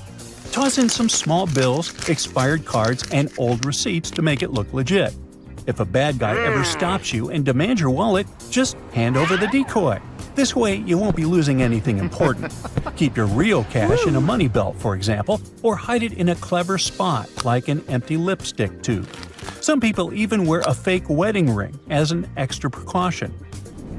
Speaking of accessories, be mindful of what you wear. A floral shirt, flip-flops, and a bucket hat aren't exactly low-key. When you look too much like a tourist, you might attract unwanted attention, so the key is to blend in. Before your trip, check out what the locals typically wear in the country you're visiting. Then pack clothes that match that style. Even small changes, like carrying a reusable shopping bag instead of a backpack, can help you pass more easily as a local.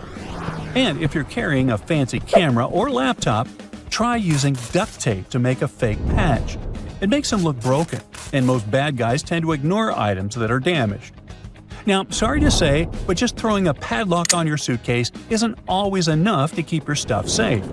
That's because anyone can pop it open pretty easily, just by sliding a pen or pencil into the zipper. But there's a simple solution for that.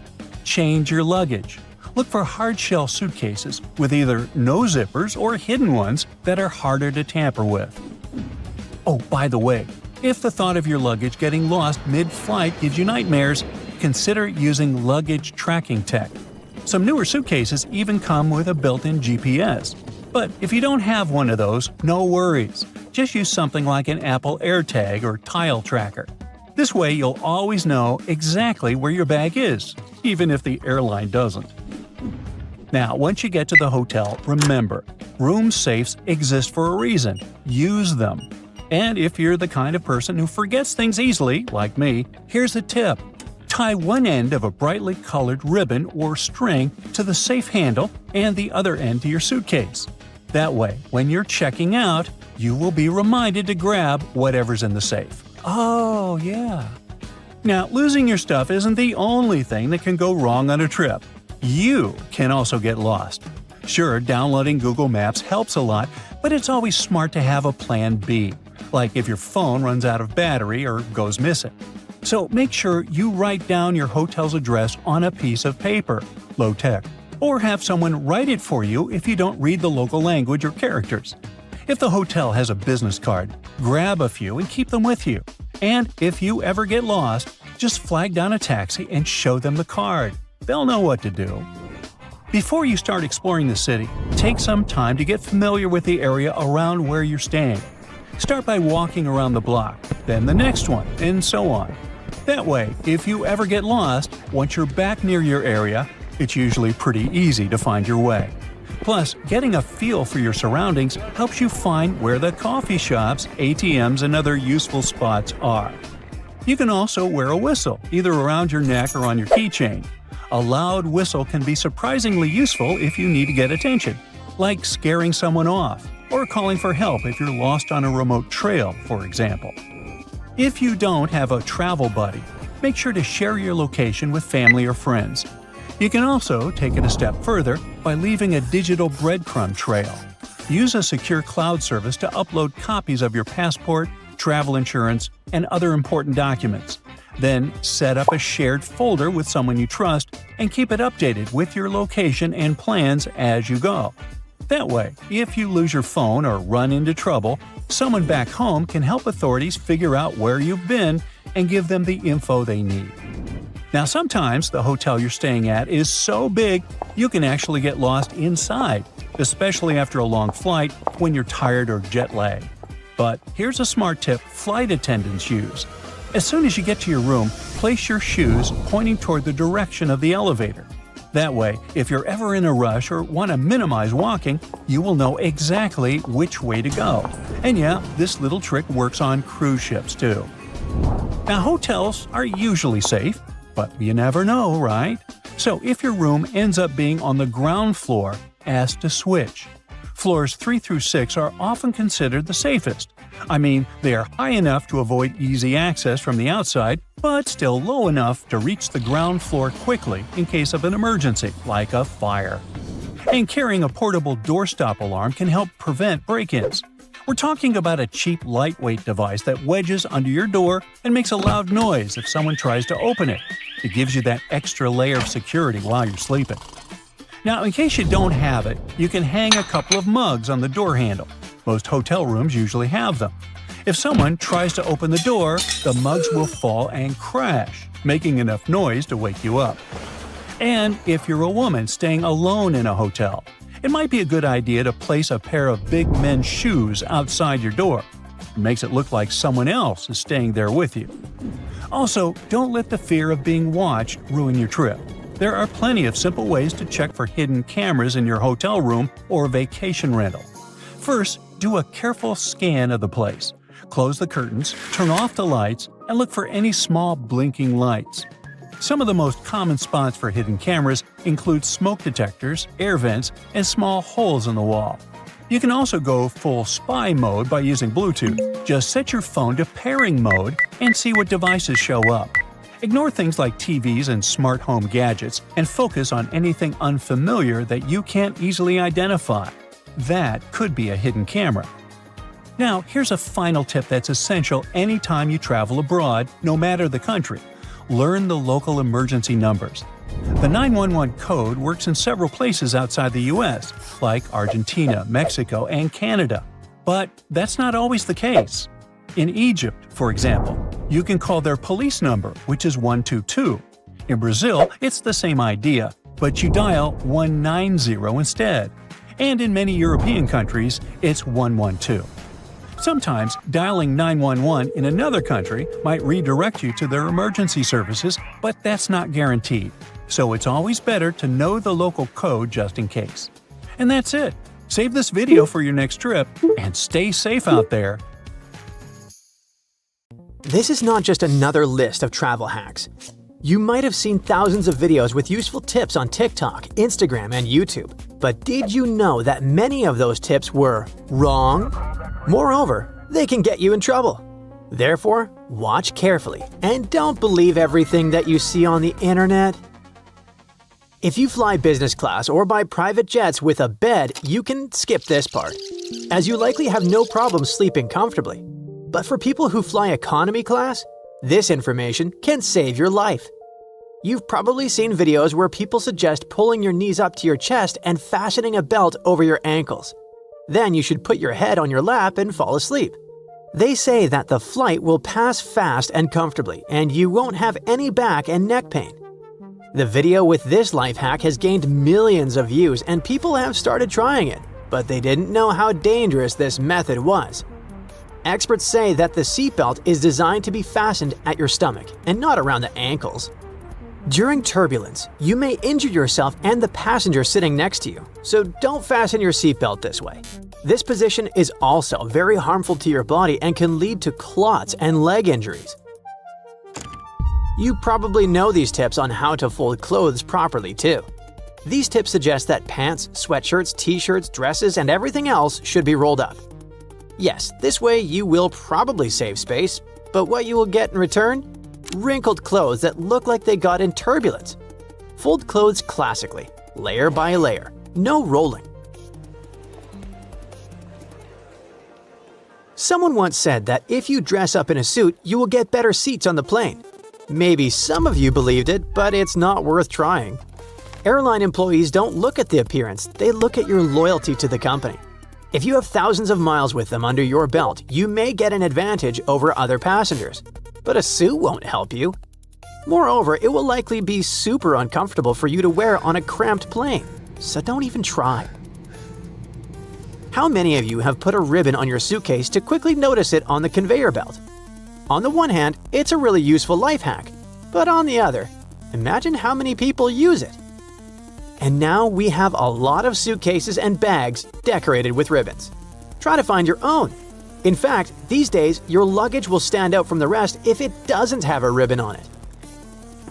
Some incorrect life hacks don't arouse suspicion, but there are some that cause a feeling of distrust from the very beginning. When someone from social media recommends using safes in hotels, it's better not to listen to them. First of all, you don't know how solid these safes are. Secondly, they may be hacked. And thirdly, you can forget the password. And what are you supposed to do in this case? Moreover, if a thief enters a hotel room and sees that the safe is locked, they will immediately decide that it hides something valuable. Think twice before using it. Have you ever heard the advice that you should drink more water to get over jet lag? Well, it's true, but don't drink too much, especially if you're sleepy after a long flight. What can go wrong? Your bladder won't thank you. You'll wake up in the middle of the night, run to the bathroom, and regret that you took this life hack too seriously. If you're alone on the beach and want to swim but are afraid to leave your things unattended, wrap them in a diaper. It's unlikely that the thieves will pay attention to it. Actually, they will definitely pay attention. This life hack has been known for a long time, and you can't imagine how many people have lost diapers with valuable things inside. Some travelers book cheaper connecting flights that pass through the city they actually need, since direct flights can often be much more expensive. When they arrive at the city where the transfer takes place, they simply don't board the next flight. They just walk out of the airport.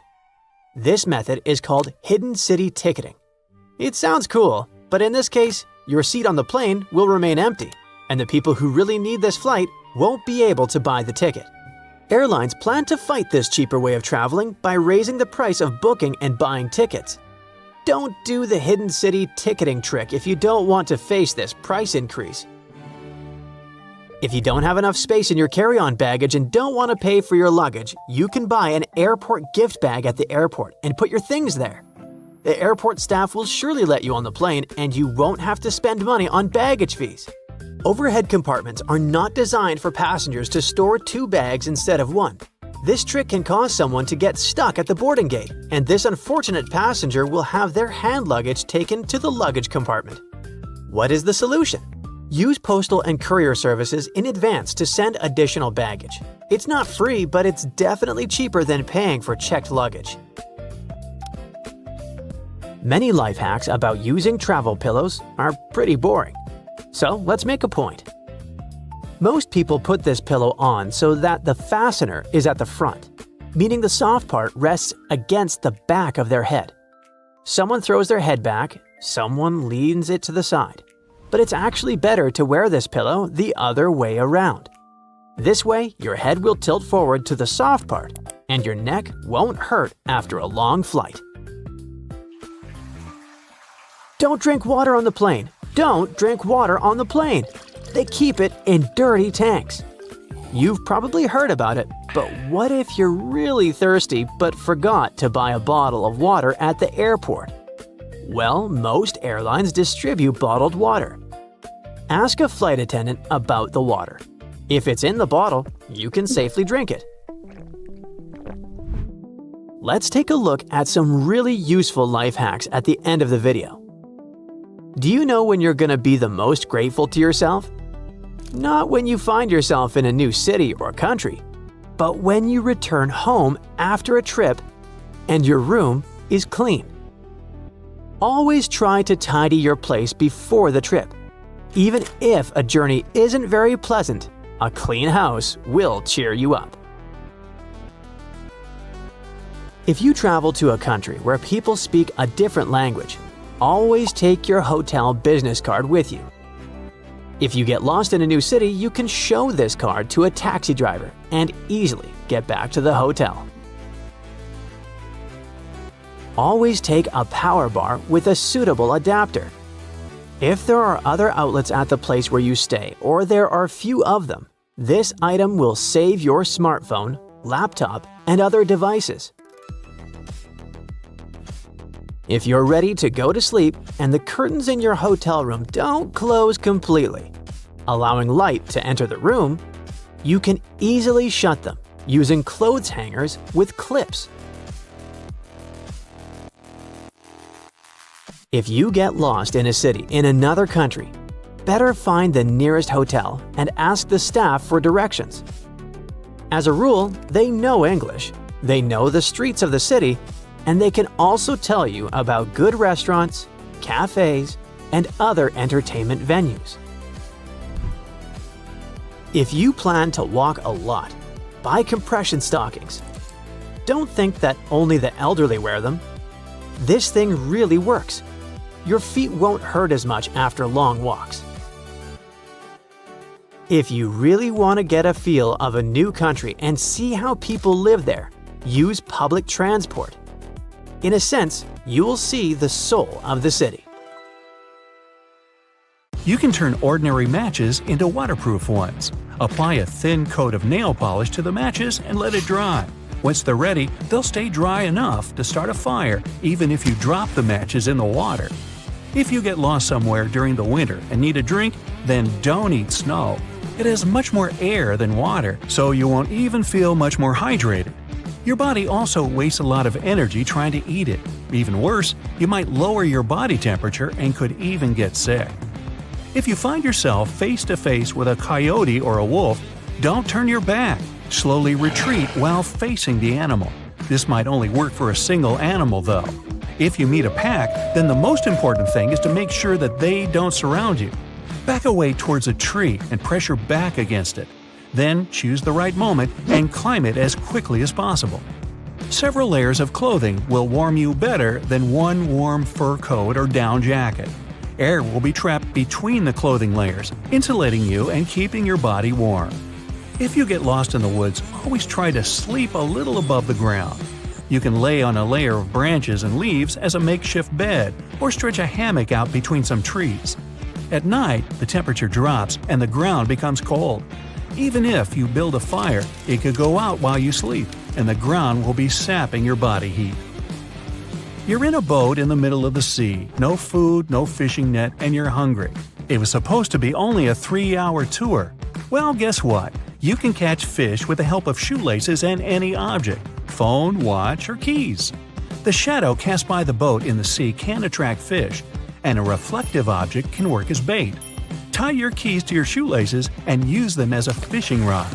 Even if a fish doesn't bite, activities like this are a good way to maintain a healthy mind on the open sea. A short meditation can save you from a panic attack. You need to focus on your breathing and try to slow it down. Your brain will quickly calm down and turn its focus away from the panic. Oxygen masks in airplanes work on the same principle. When you control your breathing, your attention is redirected away from whatever bad thing is happening. You can make a torch out of a log. Put a small log vertically, make a deep star-shaped cut on the top. Put dry grass, leaves, and sticks inside. Once you're done, set fire to the log and watch it burn for up to 3 hours. This should work the same regardless of the size and type of wood.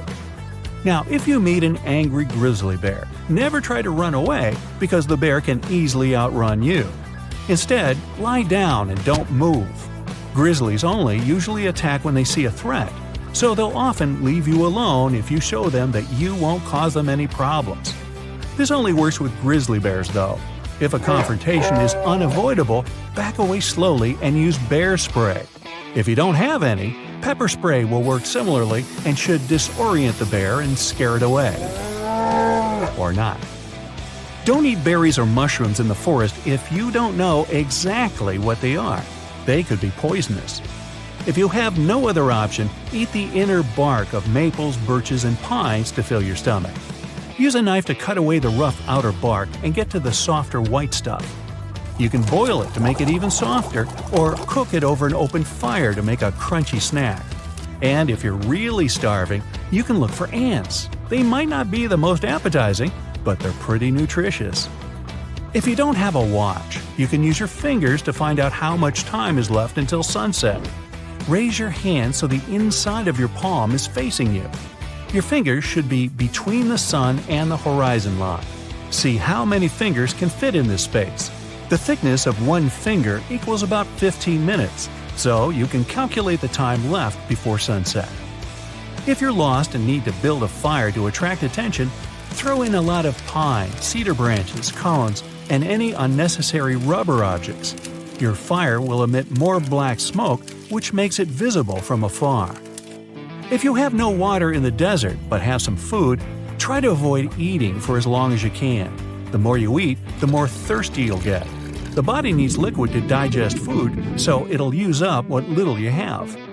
A person can live much longer without food than without water, so don't be afraid to stay hungry. Hey, you found a huge puddle of dirty water in the forest. If you're desperate for a drink, you can fill your bottle and filter it into drinking water. To clean it, make a rope of gauze or clothing. Put one end into the dirty bottle and the other one into the empty one. Before long, the clean water will flow into the empty bottle through the rope, while the impurities are left behind. Before hiking, replace your regular shoelaces with paracord shoelaces. If you don't have enough rope, these laces can give you a few extra feet in a pinch. If you're lost in the forest and have nothing to warm you, then take dry leaves and grass from the ground and put it between 2 layers of clothing. This will help you stay warm for a long time. When you're lost in the desert, try to move as little as possible during the day. Find a shadow or create it from improvised materials and sit in the shade until dark. At night, you'll spend much less energy and use up less fluid while you walk. This will help you to avoid the risk of a heat stroke. If you fall through some ice, don't try to get out like you would in a pool. If you put your hands on the ice and try to push yourself out with your arms, it could crack and make you fall back into the water. You need to stretch your arms parallel to the ice surface and stretch your legs way back so they float in the water. In this horizontal position, start waving your legs as if you're swimming. Move your arms carefully without putting too much weight on the ice, and you should be able to escape. If you need to build a fire while it's too windy, here's what to do. Dig 2 holes next to each other and create a small underground tunnel between them. Make a fire in one of the pits. The wind can't extinguish it, and the fire gets its air through the second pit. This method is also useful if you need to build a fire without drawing attention. In the dark, this kind of fire won't be visible. Don't throw away or pop bubble wrap. Take it on a hike with you. It will protect you from the cold better than even a thick blanket would. Those tiny air bubbles are perfect insulation. Just put it in between layers of clothing, and it'll stop any warmth from escaping. The plastic it's made of is also waterproof, so it can stop you from getting wet too. Swimming in the sea not far from the shore, you can easily get swept up in rip currents.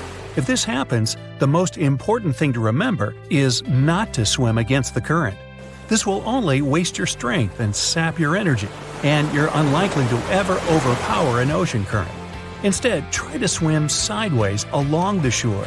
Sooner or later, you should get out of the current, and then you can safely swim to the beach.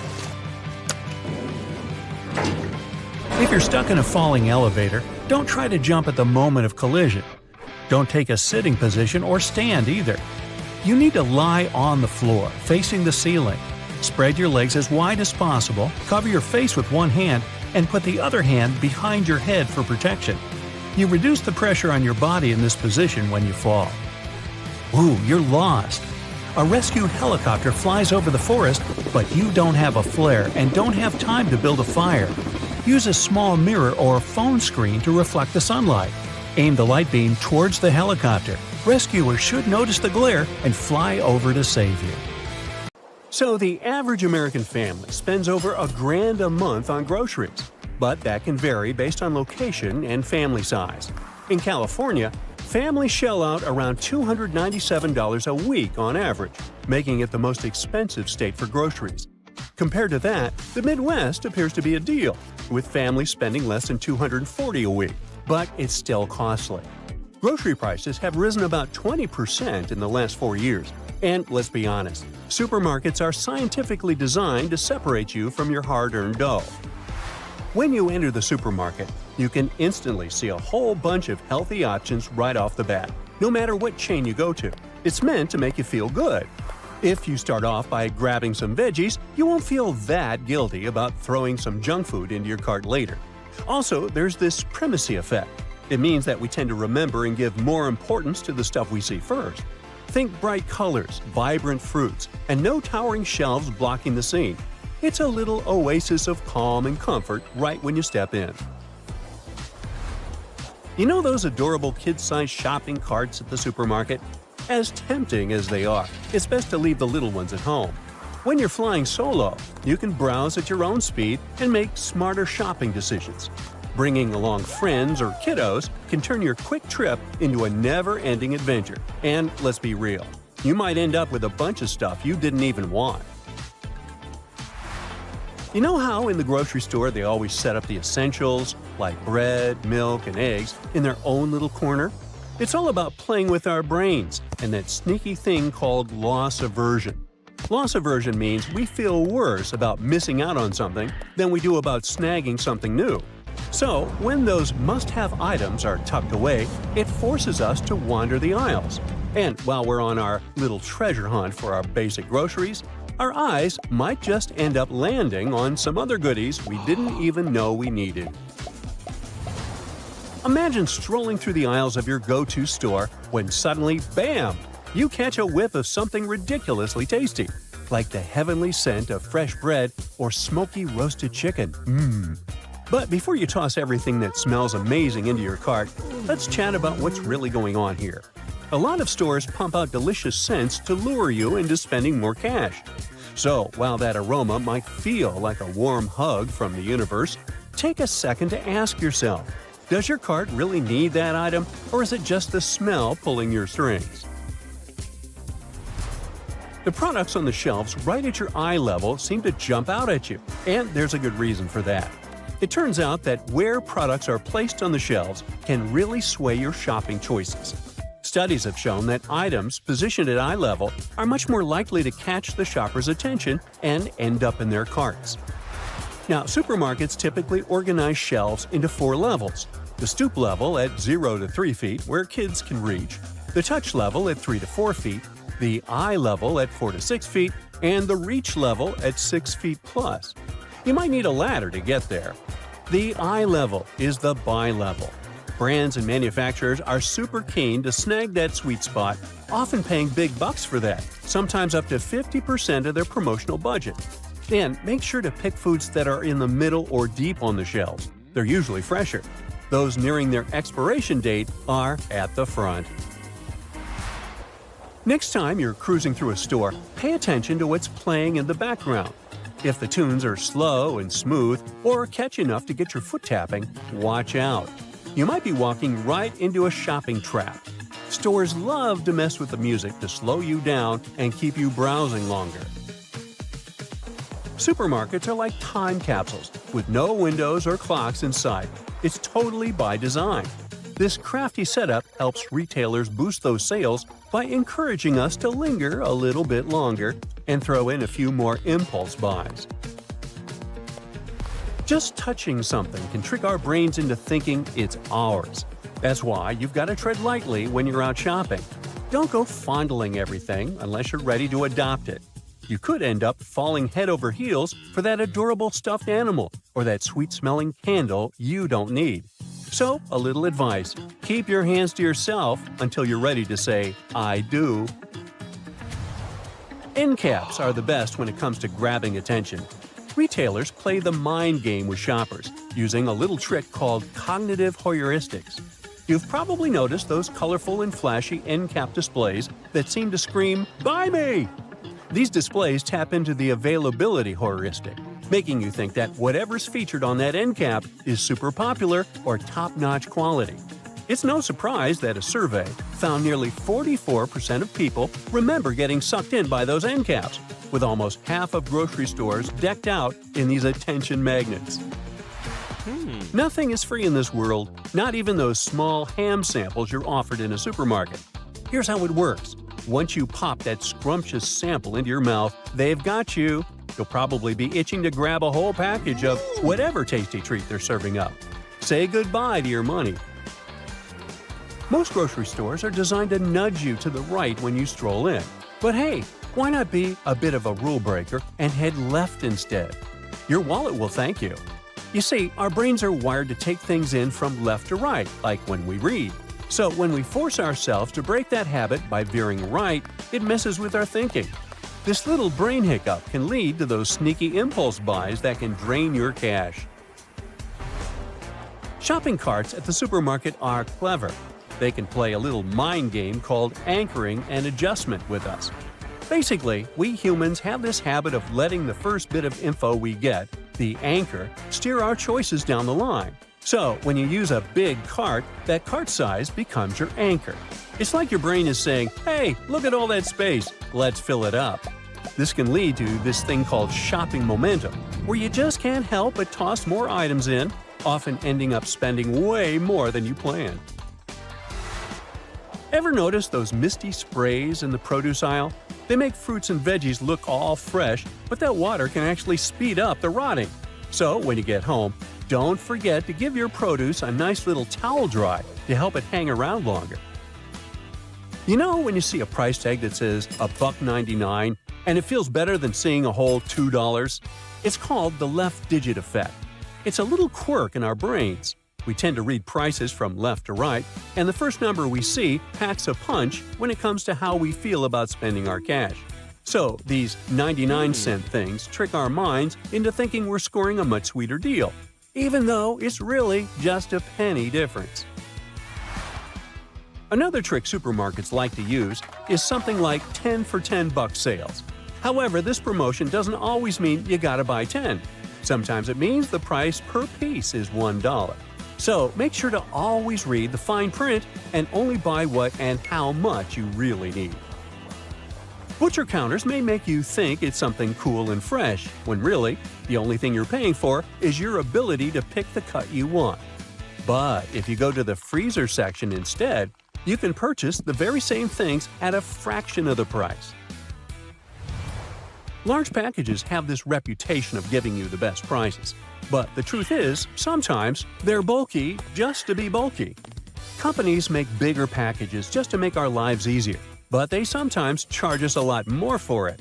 Always double-check the unit price for each item before you buy. Oh, and while you're at the store, can you pick up some chocolate chip cookies for me? Thanks. You park your car in a dark alley, lock it, and leave it for just a couple of minutes to go grab a coffee. When you come back, your beloved vehicle is no longer there. A siren sounds. Oh wait, that was the alarm. Phew! Luckily, that was all just a dream, and you can help it to never come true. First of all, you can install a steering wheel lock in your car. It can either be a long metal rod stretched over the steering wheel or a chain lock connected to the seatbelt buckle. Both options are good to slow down the bad guys that might break into your vehicle. But don't make it 100% thief-proof. The thieves can just cut the steering wheel or even the lock, so you need to add some extra layers of protection to be sure. Criminals like to use gadgets that catch signals and help them steal cars without a key. For example, if the car is parked in a garage of a private house or under the windows of a multi-story building, the keys are accessible through the radio device. Thieves can easily intercept the signal, and the owners of the car won't notice anything. To protect your keys from relay attacks when they're stored at home, use something metallic. You can simply wrap the keys in foil to block the radio signals or keep them in a safe metal box. Park in areas that are well lit and have security cameras. Building entrances and parking lots are your best choice. An isolated garage isn't always the best idea because it could put you personally at risk. So if you do park in one of those, stay close to the attendant or where security cameras can see you. Keep the wheels turned towards the curb whenever you park. It will make it way harder for thieves to try to tow the auto with a tow truck.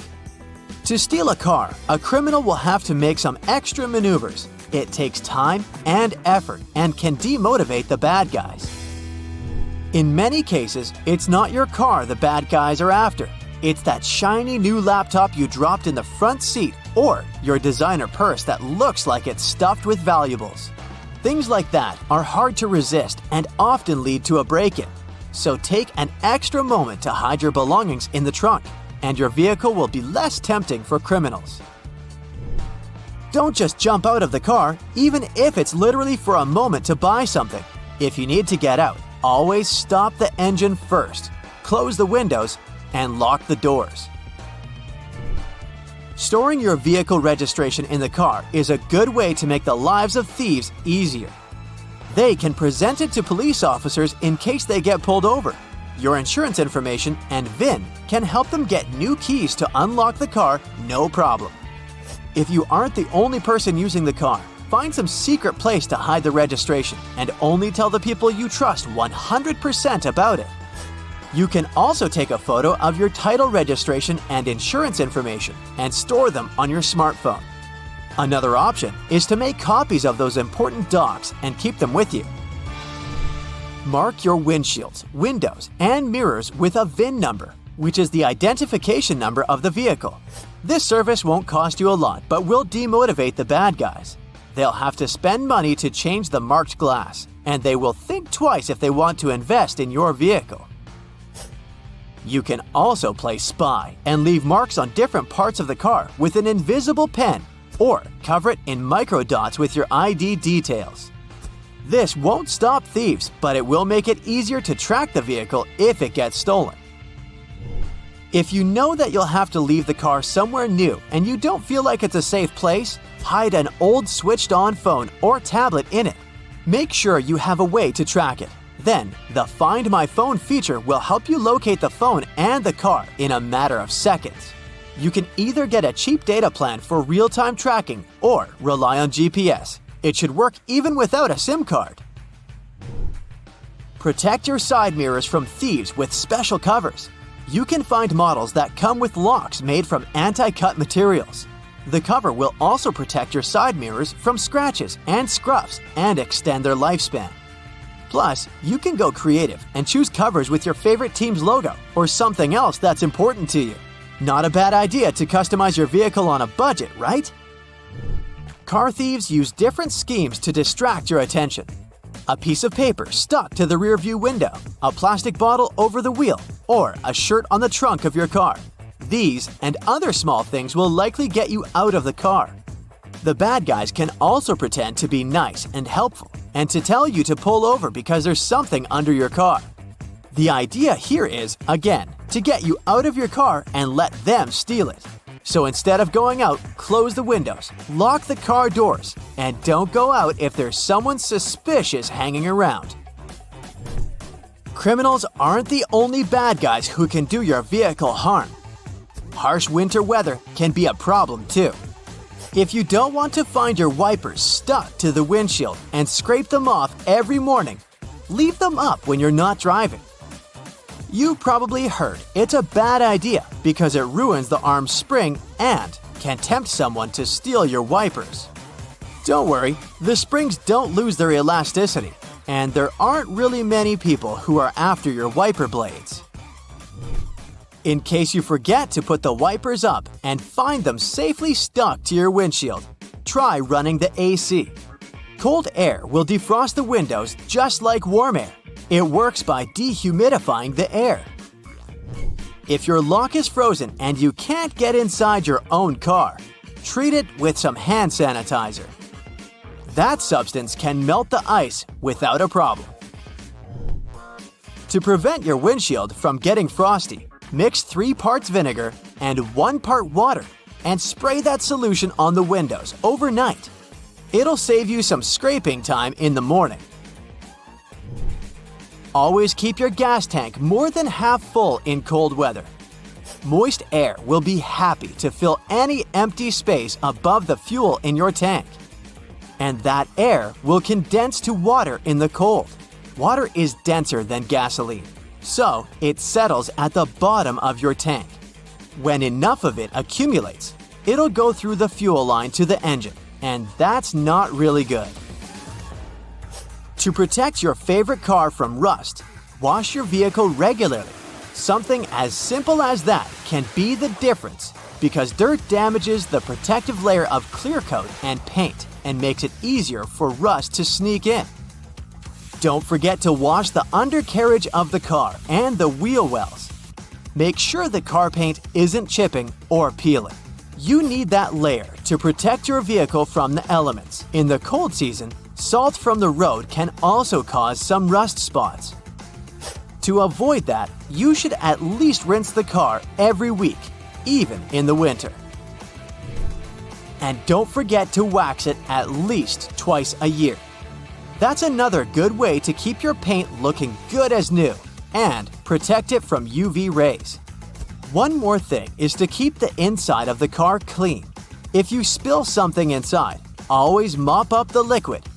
You don't want it to seep further and hit the metal parts. This is exactly how rust forms.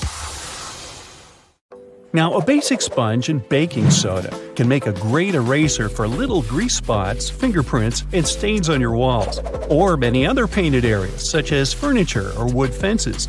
Just sprinkle a bit of baking soda on your dry sponge and scrub the stain area in a circular motion. And then use a clean, dry cloth to wipe the baking soda off to get rid of any remaining dirt. If you're worried that this technique might ruin the paint, try just a bit of soda first and see how the surface reacts. If you want to extract the maximum amount of juice from your lemon or lime, put them first in a microwave for 15 seconds. After that, give them a little roll on a hard surface. And now, feel free to use your manual juicer. When you smash some glass or pottery on the floor, it can be pretty hard to notice and pick up all the tiny fragments, especially if the glass is transparent. Guess what can help you? A slice of bread. After you remove all the big pieces, carefully wipe a thick slice of bread across the floor to pick up any tiny fragments. They should just get stuck in the bread. But make sure to do this very carefully or just put on protective gloves. And don't absent-mindedly make yourself a sandwich right afterwards. Hey, just saying. If you're a huge fan of garlic, here's a tip for you. Cut one garlic bulb in half and rub an empty bowl for a nice flavor. Now, you can put your pasta, risotto, or salad in the bowl and enjoy your meal. Pringles tubes are made from a mixture of paper, plastic, and metal, which makes them a good option to organize groceries. You can paint the tubes in a plain color to make them match your stylish, minimalistic kitchen, and then attach removable labels on the side. Have you ever struggled with threading a needle? Here's an easy way out. Place your toothbrush on the table and put the thread across the bristles of the brush. Now gently push the needle down over the top. The bristles will help you poke the thread up through the eye effortlessly. Once you got the loop, just use your fingers to pull it through. If you've got these annoying tea stains on your favorite mug that won't wash off, try to apply some toothpaste to your sponge. This is also applicable when you need to make your dirty cutlery shine. It's best to use a mildly abrasive sponge. It's pretty helpful when it comes to removing dark spots on dishes. Now let's say you've recently received a really gorgeous bouquet, but the flowers got this sad look in a blink of an eye. You can extend their living very easily and almost free of charge. First, fill the vase or vase with fresh water and put a couple of teaspoons of sugar. This will help to nourish the flowers. Before you put the flowers back into the vase, cut about an inch off the stem, but make sure to slice it at an angle like this. This trick will increase the surface of water absorption. Repeat this with all the stems, especially with hard ones. Now put the bouquet back into the vase or vase. The flowers should cheer up within 12 hours. If you suffer from cold feet, put them into a vase or vase. No, wait. Use a hairdryer to warm up your slippers before using them. This tip is also applicable to your outdoor winter shoes. Speaking of feet, there's a great way to get rid of unpleasant smells. Apply about 10 drops of your favorite essential oil on 2 cotton balls. Now place the balls into the shoes and leave them overnight. Remove them in the morning and enjoy the fancy smell. You can also mix a couple of your favorite fragrances to customize your shoe fragrance even more. If your drain is a bit dirty and smelly, there's an epic tip to solve this issue. Put down a couple of spoonfuls of baking soda and pour down a little vinegar. And now step back and enjoy the show. It will foam up and help loosen any dirt. We've all tried to light a match outdoors in windy weather and failed. Well, we've been doing it all wrong. There's an easy way to prepare a matchstick in advance using a sharp knife. Carefully carve back the 4 corners just behind the head of the matchstick. Then repeat the same technique one more time so it looks like this. These 8 little splinters will help create a stronger wind-resistant flame. If you have a small wardrobe with limited space for hanging new clothes, remove some metal pull tabs from the tops of old drinking cans. They can make the perfect holding loops for fixing the second hanger. Just put the ring over the hook. This is how you can double and even triple the storage space on one hanging rail. If you need to make an emergency candle, you can use one very common item from your fridge. Have you guessed what it is? Butter. Cut off a piece of chilled butter and place it on a heat-proof dish. Poke a hole straight down through the center using a toothpick or a wooden stick. Now we need a wick. You can use a common cotton string or twine. Cut the corresponding length and poke it through the hole so it goes all the way to the bottom of your candle. Gently coat the end of the wick with butter and light up your brand new DIY candle. Use hair straightening tongs to smooth out those annoying creases on your tie. Or let's say you're working in a shop and you have to deal with fluffy piles of cash. The tongs will help you iron your money to put them in smaller stacks, which then fit neatly into your backpack. Hey, let's not go there. Wow, this zipper is tough. Why can't it slide smoothly like all other zippers? But don't rush to throw away your coat.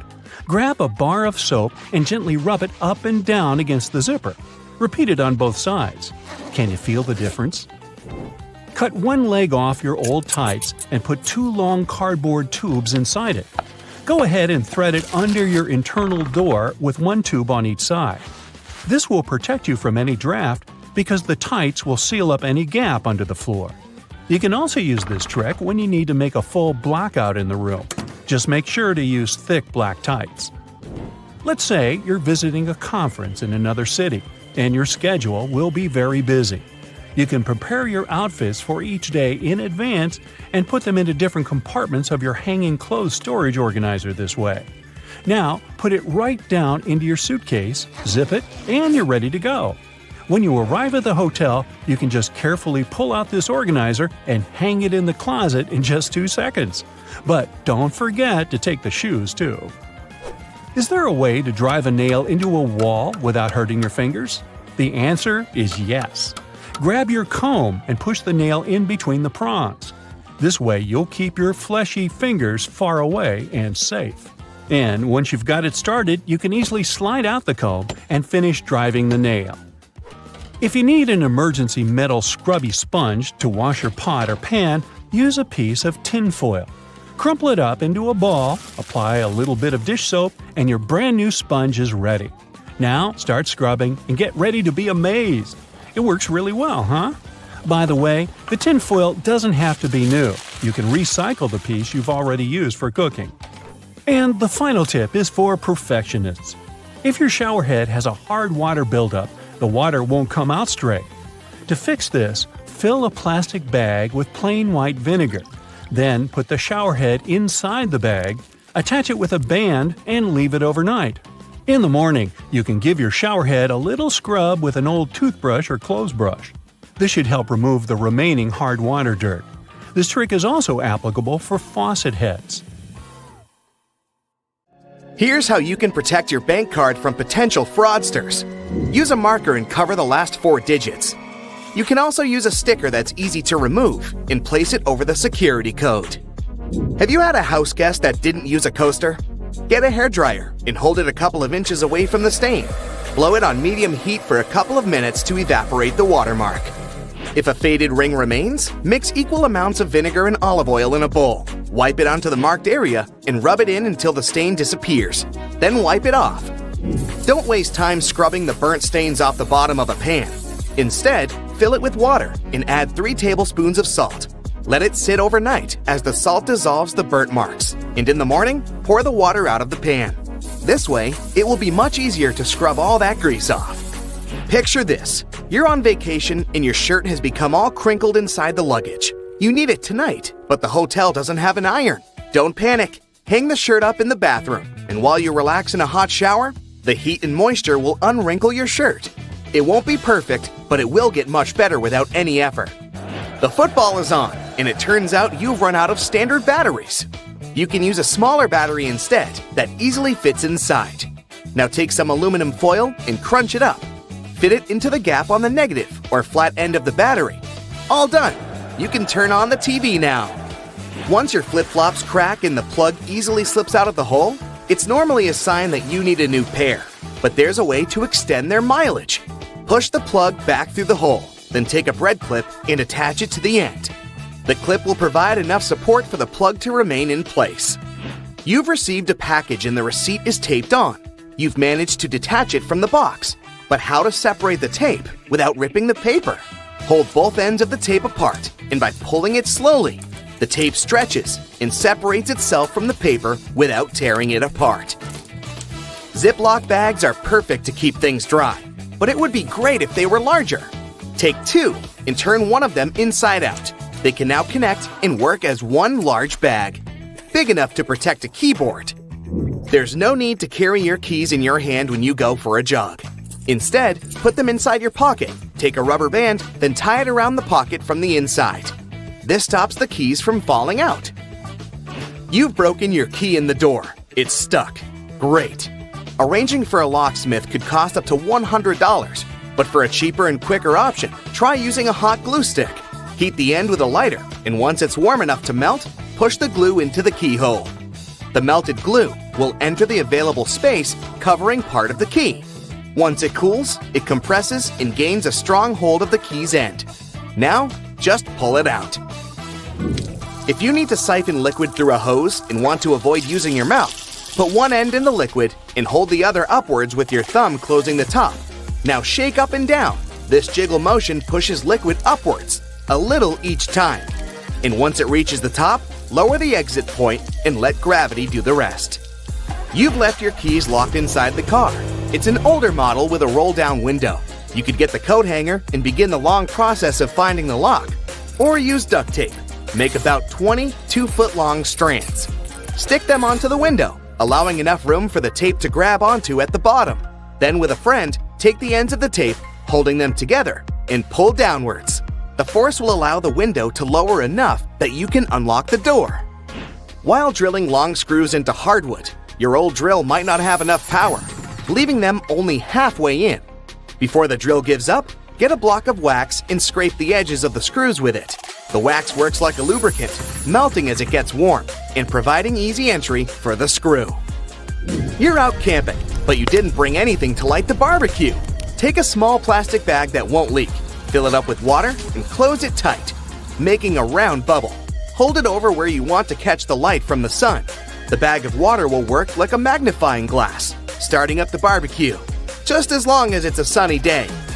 Missing a corkscrew or a cork breaking halfway? By using a stove lighter, heat the top of the bottle. The heat slightly expands the glass, and this forces the cork out the top. You've superglued your fingers again. Take some salt and pour it on top of your stuck fingers. Put your fingers into the water and slowly rub. The mixture will dissolve the glue and release you in no time. While hanging up a painting, it can be impossible to find that stubborn nail. Place a fork upside down and insert it so the nail is in between the middle fork teeth. The fork has provided a long arm that's separated from the wall, making it easier to slip the string of the painting over the nail. Once it's perfectly balanced, simply remove the fork. You need to put a cake into a container, but taking it out again later by lifting it up from the inside might ruin the cake. Put the lid upside down and place the cake on the lid. The base of the container is now the lid, making it much easier to access, slice by slice. Pour out water more efficiently from large jugs and bottles by swirling. This will make the liquid inside spin, creating a vortex. The vortex allows for the air to flow back into the bottle as the water pours out, much faster than the glugging alternative. There's an easier and less messy way to remove eggshells from a boiled egg. Once fully boiled, crack the shell on both ends by tapping them. On one end, pinch off the shell. Use the opened end to blow with your mouth. The force of air will push the flesh and expand the eggshell, forcing out the egg undamaged. When the hinges of your laptop break, repairing them can cost up to $300. A far cheaper fix is to buy a picture frame and tape it to the back of the screen. You've dropped a small piece of jewelry on the floor, seemingly impossible to find. Take a stocking and place it over the end of the vacuum hose. Give the area a good vacuum and check the end periodically. You will eventually find it sitting at the end. You've drilled a hole in the wall, but the drill hole is now too wide. Remove the screw and find an object that is slightly shorter and thinner. Pieces of plastic, small wires, paper clips, or even toothpicks are perfect. Place whichever item you find inside the hole. It's filled the gap enough so the screw will now re-enter securely. Taking the trash out can put you in a gross scenario of getting bin juice on you. A great way to avoid this is by placing old papers at the bottom of the bag. Now, not only does it absorb all the liquids from the food and other sources, but also helps prevent bad smells from forming within a bin. Nobody likes mosquitoes, and pesticides are pricey. A cheap alternative is to take a plastic bottle and cut the top part off from the bottom of the funnel. After removing it, turn it upside down and put it inside the bottle. Mix 2 cups of warm water with 2 tablespoons of sugar. The mosquitoes will be attracted to the formula inside and become trapped. Now just sit back and relax without getting bitten. Yep, moving objects through a door when it keeps closing is super annoying. So instead, tie a rubber band around the handle on each side of the door so that it crosses over the latch. The latch then won't be able to pop out, and the door won't lock shut.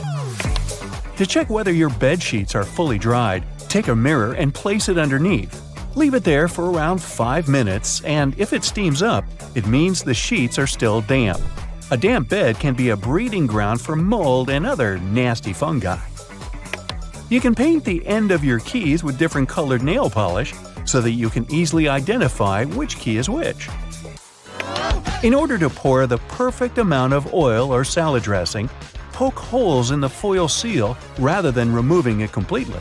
This prevents a big amount rushing out quickly. To prevent Band-Aids from slipping off your finger, cut a line on either side. This will create 4 smaller sticky strips rather than one large one, and it will be much easier to secure.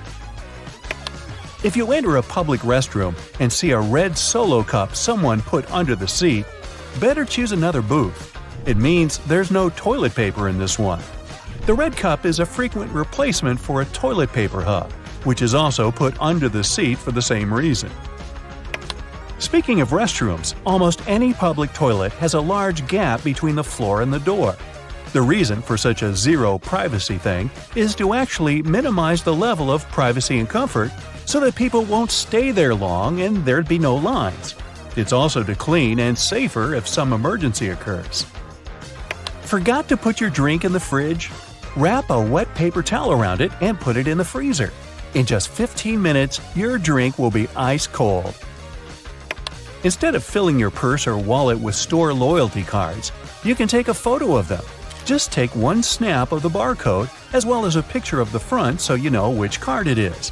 Then, when you visit the store, just scan the barcode on your phone to collect your points.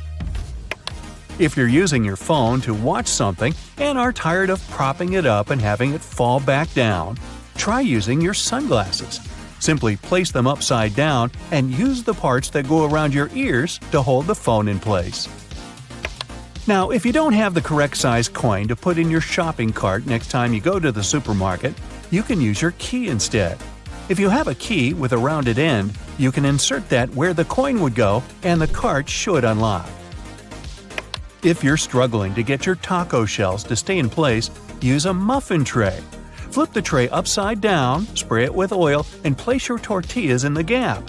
Cook them for around 10 minutes at 700 degrees Fahrenheit for the perfect crispy taco shell. You can use a water bottle to separate egg yolks. Hold the bottle over the yolk and squeeze it to suck the yolk up. Drop it into a separate bowl and you're good to go. Next time you're struggling to clean your ceiling fan, use a pillowcase.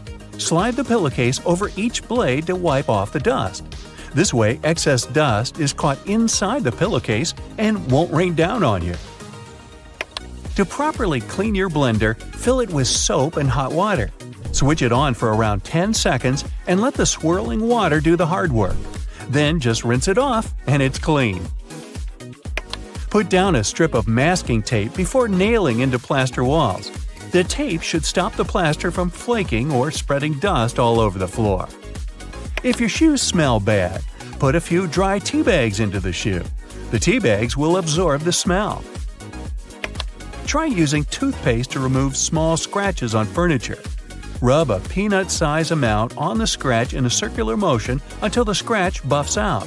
Then wipe it with a damp cloth and voila! Drill a couple of small holes in the bottom of your trash can to stop the bag getting stuck when you pull it out.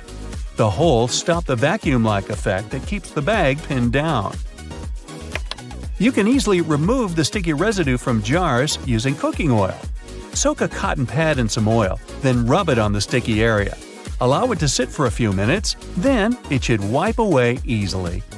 Now, you can use hair conditioner to make that new wool sweater less itchy. Just soak it in lukewarm water with a couple of tablespoons of conditioner and leave it for 15 minutes. Then just dry it and your sweater will be much softer. An odor on your fingers can be removed with some minty toothpaste. Rub them together with toothpaste, then rinse them clean. It'll help get rid of the odor and act as a light scrub, too. Now, before you throw out those old sneakers, arm yourself with an old toothbrush and a little toothpaste. Work the paste into the dirty spots and leave it for at least 10 minutes. Wipe it off with a damp cloth and repeat if it didn't do it right the first time. Be careful with colored toothpaste, it may leave stains. Washing your clothes on a low heat, or even better, a cold wash, will make them last twice as long. Drying them on the line, if possible, will also make the material last longer than if you used a dryer. Metal zippers are very durable, but they'll snag more than other kinds of zippers. Just gently rub a bar of soap over the teeth of both sides of the zipper. The residue will help lubricate it, making it easier to slide open and closed. When you can't squeeze any more toothpaste out of your tube, just cut the end off. This will allow you to get what's left inside onto your toothbrush in a pinch. If there's enough for more than one use, place it in a plastic bag for later. Freezing candles before use can make them burn a lot slower.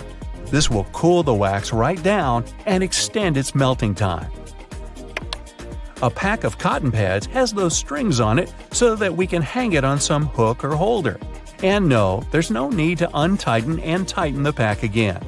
Look at the bottom of the pack. It has a perforated line. Tear along it, and now you're good to pull out a cotton pad. If you've ever tasted a Nintendo cartridge, you'll confirm that, yes, they taste revolting, leaving a sour, bitterish aftertaste in your mouth. They're covered with denatonium benzoate, one of the most disgusting flavors known. Actually, this taste is kind of a hidden function. It prevents people from swallowing those cartridges. Headrests in a car are about comfort, and detachable headrests are about safety. If you pull the headrest out of the seat, you'll see two bars, which are quite sturdy.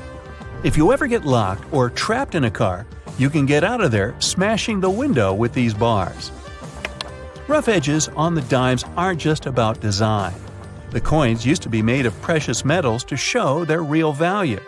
People would shave off the edges, spending the shaven coins with the same value, and melt the edges to new coins. To avoid it, minters added that pattern so people could tell if someone cut that coin before.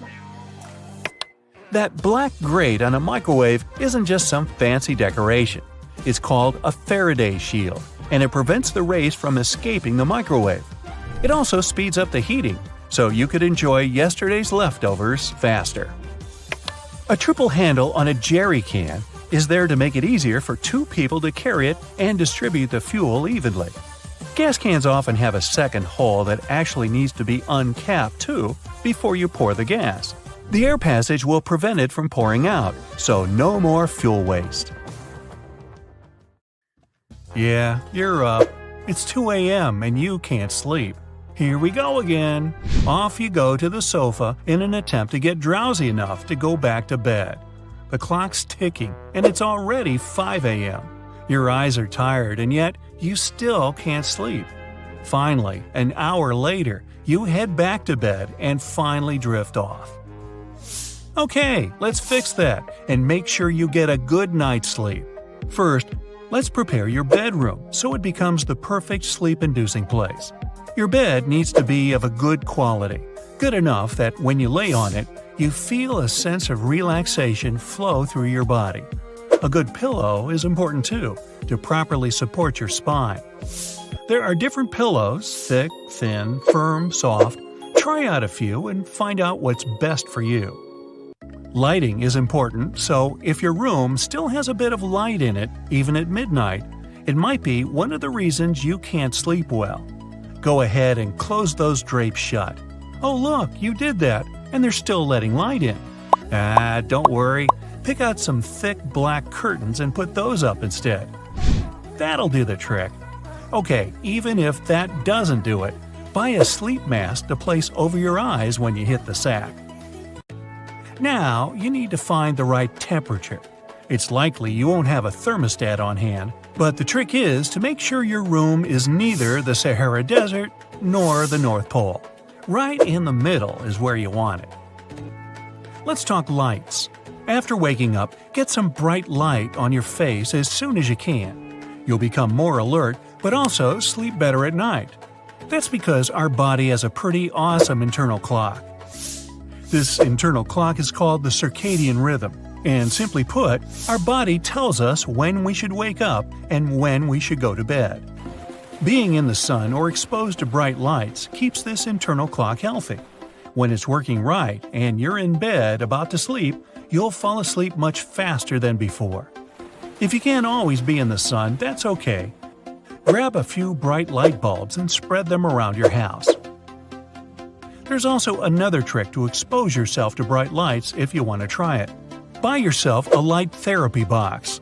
These little things simulate sunshine and are especially useful on those ridiculously short, cloudy, cold winter days. So, you, me, everyone, we all have the habit of staying on our phone until the last minute. If that's not you, how about the TV or your computer? Everyone's plugged into something these days. Sorry, but this is not contributing to a good night's sleep for you. The best thing you can do is choose a bedtime, then set an alarm for around 1 to 2 hours before that. When it goes off, it's your sign to turn off all those electric devices. Well, you don't have to turn them off, but at least stop using them. That blue light coming out of those screens can be pretty disruptive. Instead, pick up a book. Remember those? There'll be a chance you'll fall asleep with it on your face. You might even dream about it. Exercise also helps you sleep better at night. Now's the time to dust off those dumbbells you got laying around. No, I'm not talking about any roommates. But probably the best type of exercise to improve the quality of your sleep is cardio. Go out to the park and run around for a while. No more feeling like you want to take a nap in the middle of the day. Exercise helps you stay awake throughout the day and sleep better through the night. As for naps, be careful with those. That pillow you left on your sofa for that perfect 4 p.m. nap, get rid of it. And in general, avoid naps after 3 p.m. If you really want to take a nap, do it earlier in the afternoon. Use an alarm and only sleep for 15 or 20 minutes. You don't want to overdo it and be drowsy for the rest of the day. You're looking at the ceiling, trying to fall asleep. Something's not right. Is it supposed to be spinning? You're feeling dizzy all of a sudden. There's an easy solution to this. Scooch over to the side of your bed and place one of your feet on the ground. You'll feel better after a few deep breaths. Late in the day caffeine is a no-no. It stays in your bloodstream for about 6 to 8 hours. If you're one of those people that drinks a cup of coffee and gets really energetic, try not to do it after 3 or 4 p.m. We've all done a late-night fridge run. Milk and cookies are a classic, but I prefer, well, I'll take anything. As it turns out, that's not really helping your mission to sleep better. But there was a study that discovered that if you eat a meal rich in carbs 4 hours before bed, it helps you sleep. Except, another study said that a low-carb diet might help sleep too. The best thing to do is see what works for you. Once you find that perfect sweet spot, you can go ahead and sit at the dinner table without feeling guilty. This next tip involves water. Bath water, to be specific. A shower or bath, as long as it's hot, can definitely help you fall asleep faster. Not only that, but it might help you reach a deeper state of sleep. Not so deep that nothing will wake you, but deep enough for you to wake up good as new. Nocturia. It almost sounds like a magical spell, but it's just what specialists call it when you have to use the bathroom a lot at night. No, that's not magical. We've all had those moments. It feels like the biggest decision of your life. Get out of bed or tough it out. So the best way to prevent this is not to drink liquids before bed. Altogether? Duh. It's super easy, just link it to your no electronics rule.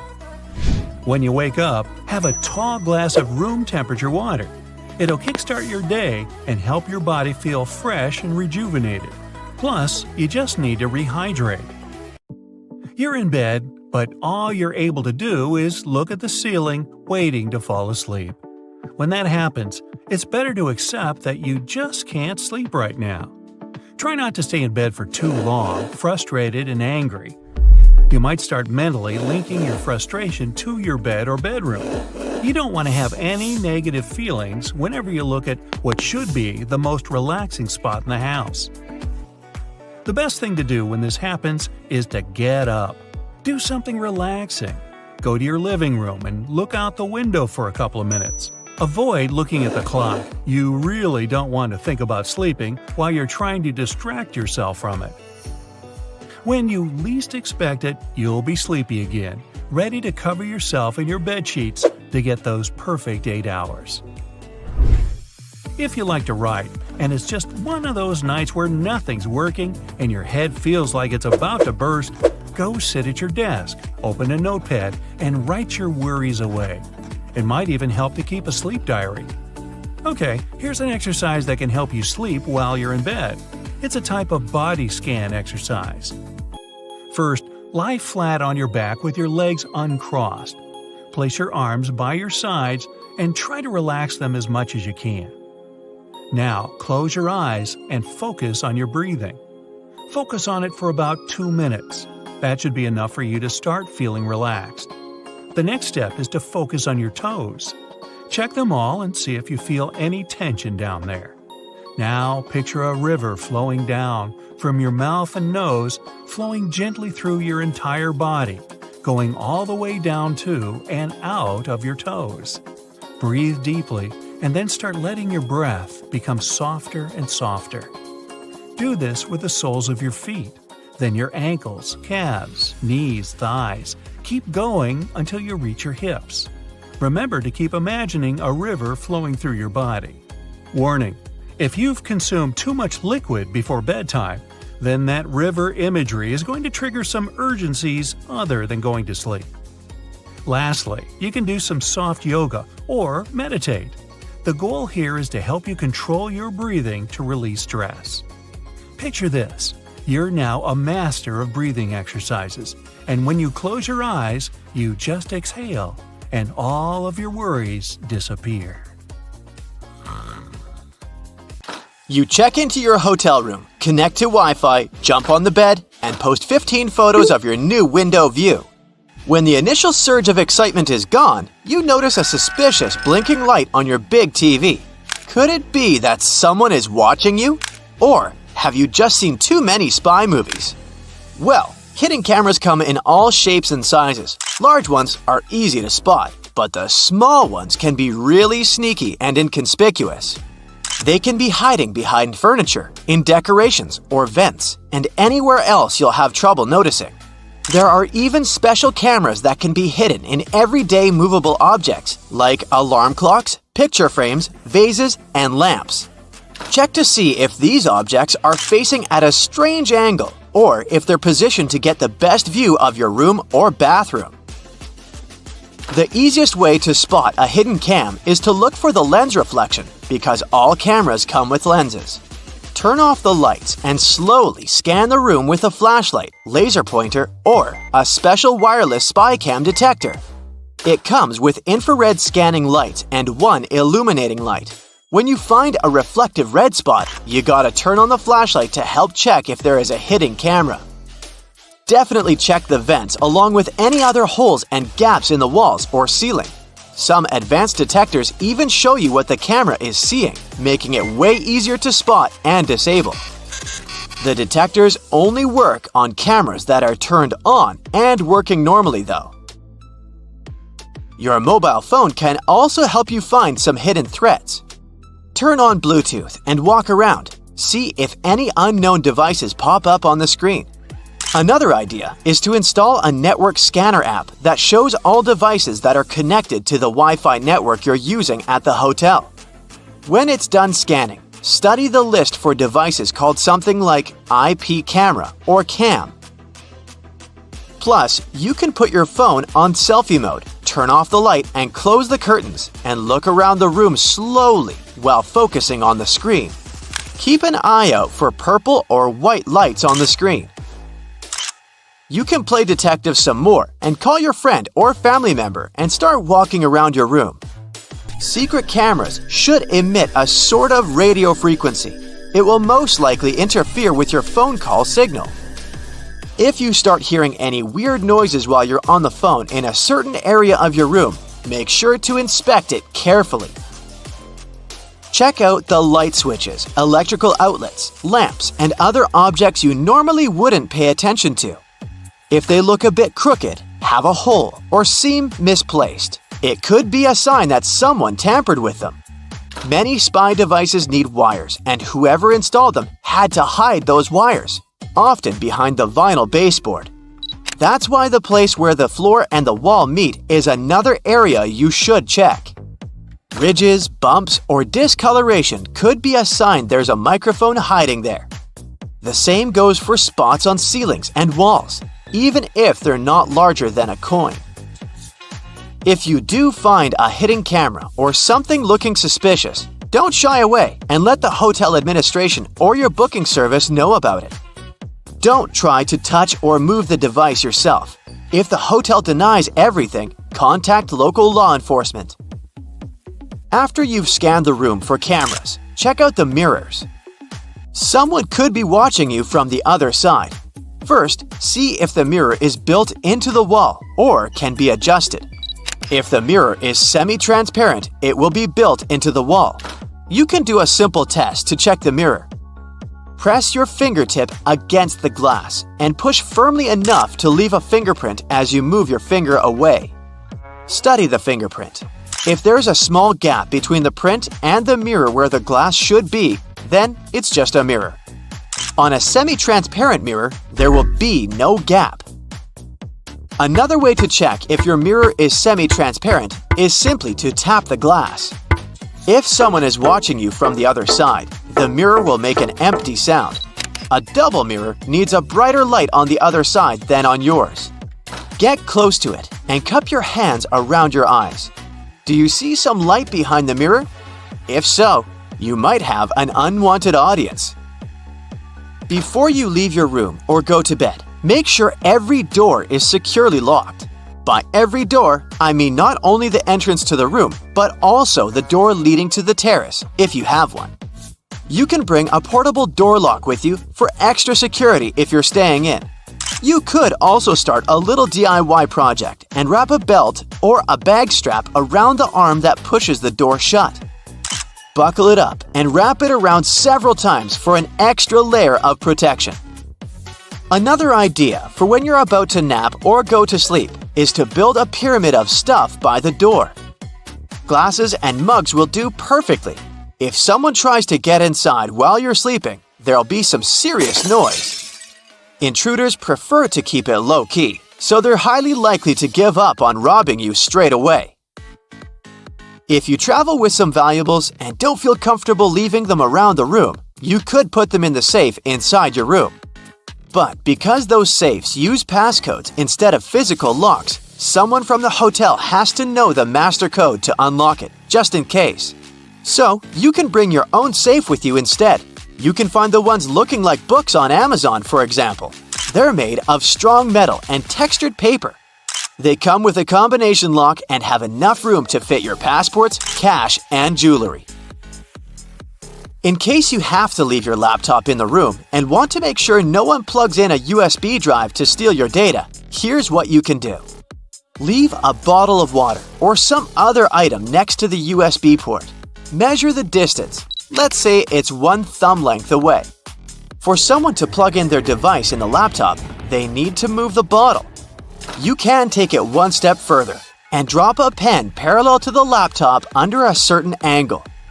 You can measure the angle with your smartwatch or phone using the compass app. Again, if someone moves it, you'll know. Even something as simple as a "Please do not disturb" sign can help you figure out if someone entered your room while you were away.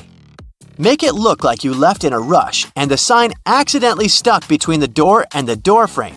If you come back and the sign is hanging freely, then someone must have ignored it and tried to disturb you. In that case, you can contact reception and ask to send someone to enter the room with you to keep you safe. If you care about the cleanliness of your room as much as you do about your belongings and your personal safety, this one's for you. Hotel housekeeping workers normally have up to 20 rooms to take care of on an 8-hour shift. It means they'll have no more than 30 minutes for your room. It gives them enough time to make the bed, clean the floors in the room and the bathroom, empty the trash bins, and dust all surfaces. But they rarely have the time to take care of smaller objects like light switches, door and drawer handles, and remotes. And yes, these are exactly the objects you'll be in contact with the most. They can actually have more germs than the toilet. So if you want to be sure those germs won't land on your hands, bring enough antibacterial wipes to clean all those things before you touch them. If you see someone putting ketchup on some car, it doesn't mean you're witnessing them preparing a prank. It means they're just taking care of their car. Yup, it goes great with hamburgers and hot dogs, but it goes even better with cars since it has ingredients that are good at removing rust. Rust occurs when the metal gets exposed to moisture, oxygen, and heat, and due to weather conditions, it's hard to avoid it. When you leave rust for a longer time and don't deal with it, it will continue to degrade the metal. So, you need to get rid of it before your car becomes physically useless. That's when ketchup comes in. Its key ingredient is tomatoes, and they have many nutrients similar to those you can find in oranges and some other citrus fruits. For instance, citric acid can help you remove rust from metal surfaces since it eats through rust. We're not talking about the cars only. You can use it on metallic kitchenwares, furniture parts, jewelry, and rust spots on generally any metallic item. You can combine it with washing soda. It's not quite effective against rust, but when you combine it with ketchup, it'll do the work. Mix these two and apply them to the rusted area. Leave it like that for about half an hour and wash it with a wet cloth or sponge. You can combine ketchup with salt instead, or just apply a lot of it on the rusty area without using any additional ingredients. Ketchup removes tarnish from brass copper too. Put it on brass hardware on doors and cabinets, or some accessories such as bowls and candlesticks for 10 minutes to make it all shine.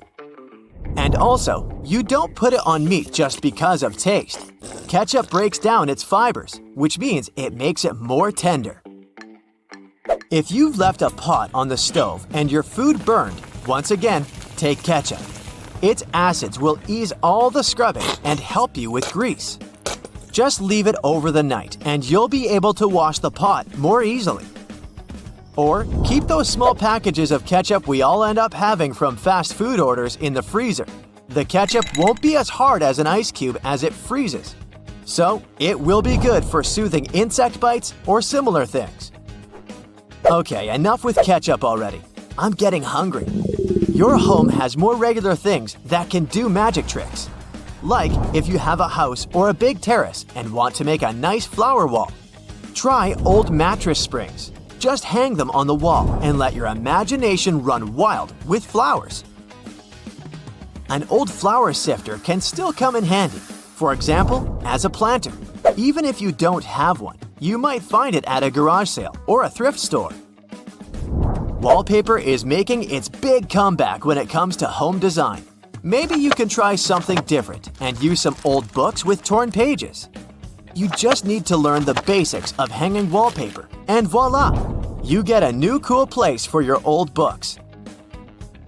There's a solution for the remains of an old book. Don't worry. You can have blocks where you'll keep your kitchen knives. It's pretty original, don't you think? Cleaning blinds can be frustrating, but the next time you do it, try doing it with a sock over your hand. Hands are kind of perfectly shaped for getting all those nooks and crannies on the blinds. And the sock will do the rest. Here's something you wouldn't expect. Ice cubes can help you remove gum from carpet, clothing, and hair.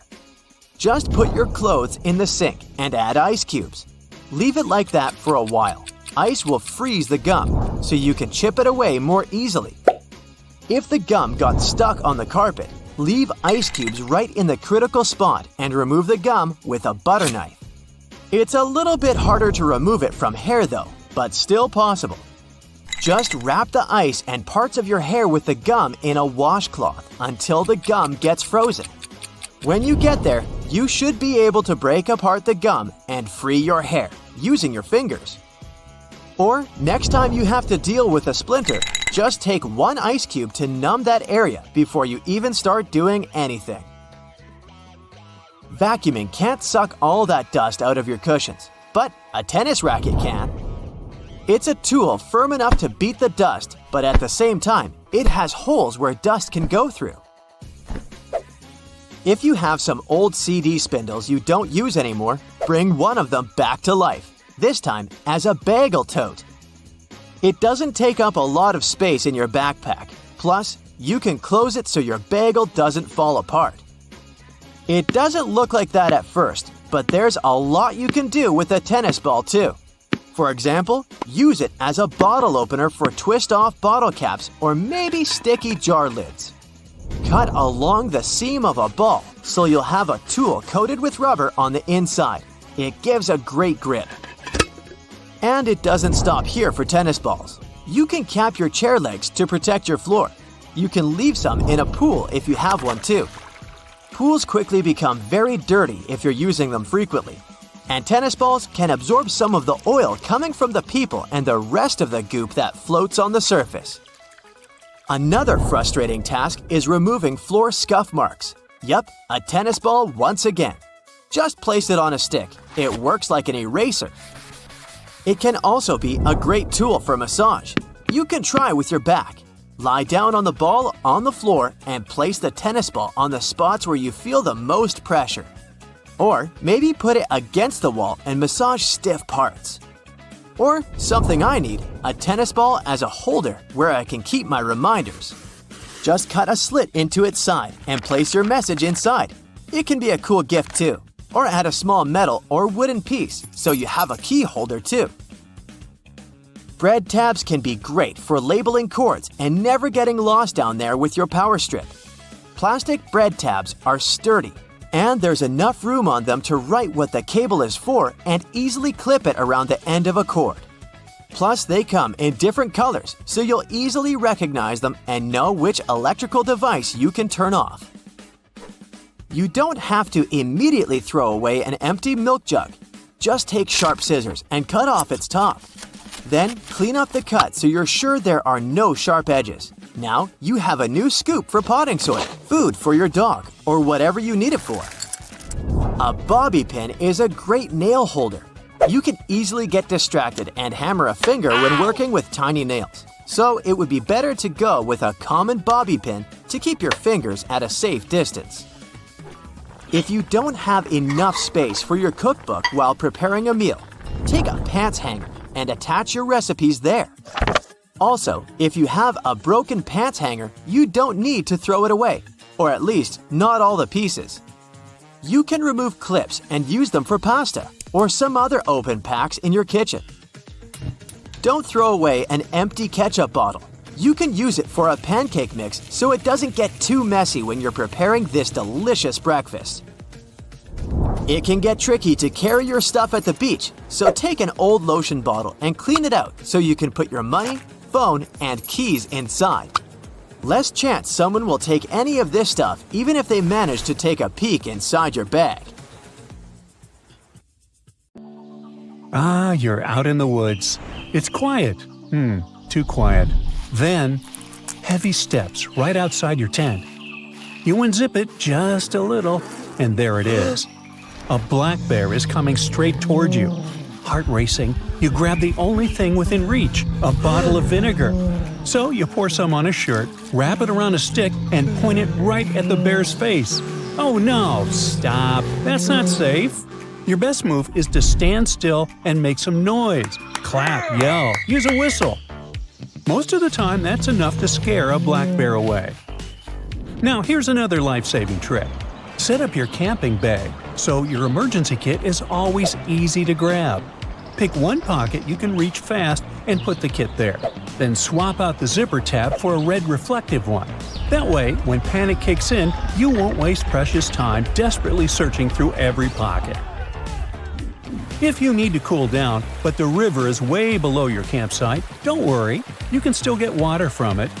Grab a plastic bottle and flip it upside down. Make a small hole at the bottom and run a cord through. Then poke a hole in the cap and feed the cord out the other side. Attach a rock at the end of it, and that's it. Lower the bottle into the river, wait, and then pull it back up. Voila! Fresh water. But hold on, it's not safe to drink just yet. Even if the water looks crystal clear, it could still be full of nasty bacteria. And trust me, you don't want to get sick in the middle of the woods. If you absolutely have to drink it, boil it first. Let the water boil for at least 1 minute. If you're camping at an altitude above 5,000 feet, make it 3 minutes. Then let it cool naturally before drinking. And if it's a desperate survival situation, you can also get water from safe, non-poisonous plants. All you need are some plastic bags. Slip them over low tree branches with plenty of leaves that get good sunlight. Then tie the bag tightly, making sure one corner is pointing down. That's where the water will collect. The plastic traps the vapor, and as it condenses, you'll get a bit of water. It'll take several hours, and it won't be much, but hey, it's better than nothing, right? Now, it's getting dark fast. You reach into your bag for your headlamp, but oh no! It must have switched on by accident. You put it on, and after just a few minutes, total darkness. The battery is out. To make sure that never happens again, here's what to do. Whether you use rechargeables or regular AAAs, change the direction of the middle battery around before you pack it. That way, there's no chance it can turn on by accident. And when you're ready to use it, just easily switch the battery back the right way, and it's all set. Now, being in total darkness is no joke, but you can make a lantern straight from nature. So, break off the lower branches of pine trees and check the wood inside. Some pieces have a golden amber color. That's fat wood, hardened sap that burns like crazy. Shave it down, light it up, and there you go, a natural camp candle. And it lasts for a very long time. Just be careful where you light it. Keep flames away from dry grass, tents, or anything that can catch fire. If you need more light, hey, no problem. Grab a bunch of pieces, tie them together, and now you've got a real torch. Swing it around all you want, and you'll see that the fire won't go out. Now, speaking of fire, here's a great tip. Survival experts normally suggest wrapping some duct tape around your lighter. You already know duct tape can fix just about anything, patching up holes in your tent, holding gear together, hey, you name it. But here's the bonus. It also makes a great fire starter. Duct tape burns fast and hot, so it's perfect for getting your campfire going. Just remember, always handle fire with caution. Another clever way to use duct tape is to turn it into a blanket. Or is it a bag? Either way, here's how.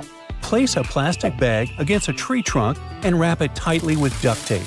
Shape it, then add 2 handles on the sides. And just like that, you've made yourself a duct tape basket/bag.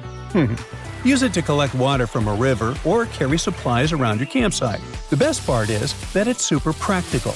You can fold it down small and it won't take up any space in your backpack. Hunger kicks in and you just realize you didn't bring a camp stove. But what you did bring is a whole stash of instant noodles. So, how are you gonna cook them? Well, don't panic, there's a fix. Take an empty tin can, cut the top in a cross shape, and peel the metal back into a star-like opening. Careful, the edges are sharp. Now, on the side near the bottom, cut out a wide square and bend the metal out. Place the can on a safe surface, drop in some dry wooden sticks, and light it from the opening below. Just like that, you've got yourself a mini camp stove. And yes, it is good enough to boil water. Ramen night is saved. All you want now is a good coffee. But come on, you don't need to build a whole campfire for that. Just cut 3 small logs of the same length and split a little piece off each one. Line them up like this, put some small sticks in the middle and light up. There you go, coffee time. Wow, out of nowhere, a storm hits. And just as fast as it came, it's gone. Whew. But now your tent is soaked, dripping with water. A simple hack is to use a window vacuum cleaner. Yep, the same kind people use at home. Run it over the tent walls and it sucks the water right off the fabric. Your tent will be dry in minutes.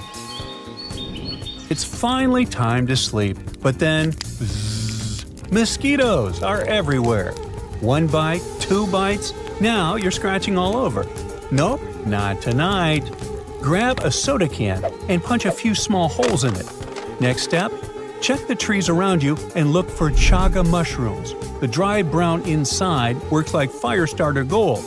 Cut it up, drop the pieces in a can, and light it. Now, hook your shoelace through the pull tab and spin the can.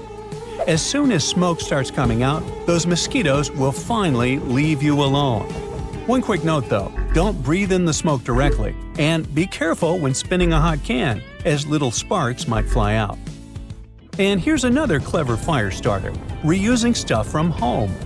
Grab some empty toilet paper or paper towel rolls, stuff them with lint. Light it up, toss it in, and your campfire is ready. Easy, huh? You crawl into your tent and wish your headlamp could light up more space. Easy fix? Wrap it around a big water jug. The light shines through the water, and boom, you've got yourself a giant lantern to brighten the whole tent. And bring glow sticks with you. You know, the thin ones people wear as bracelets at parties. Crack them, and they'll shine in neon colors. Then hook them onto your tent ties. That way, you can spot them easily at night.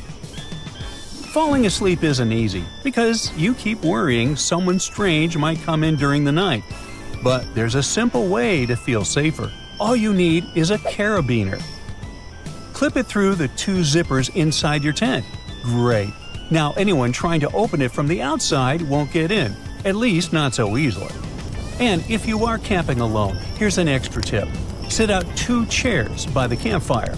It makes it look like you are not by yourself. Combine that with the zipper trick, and you can finally relax at night.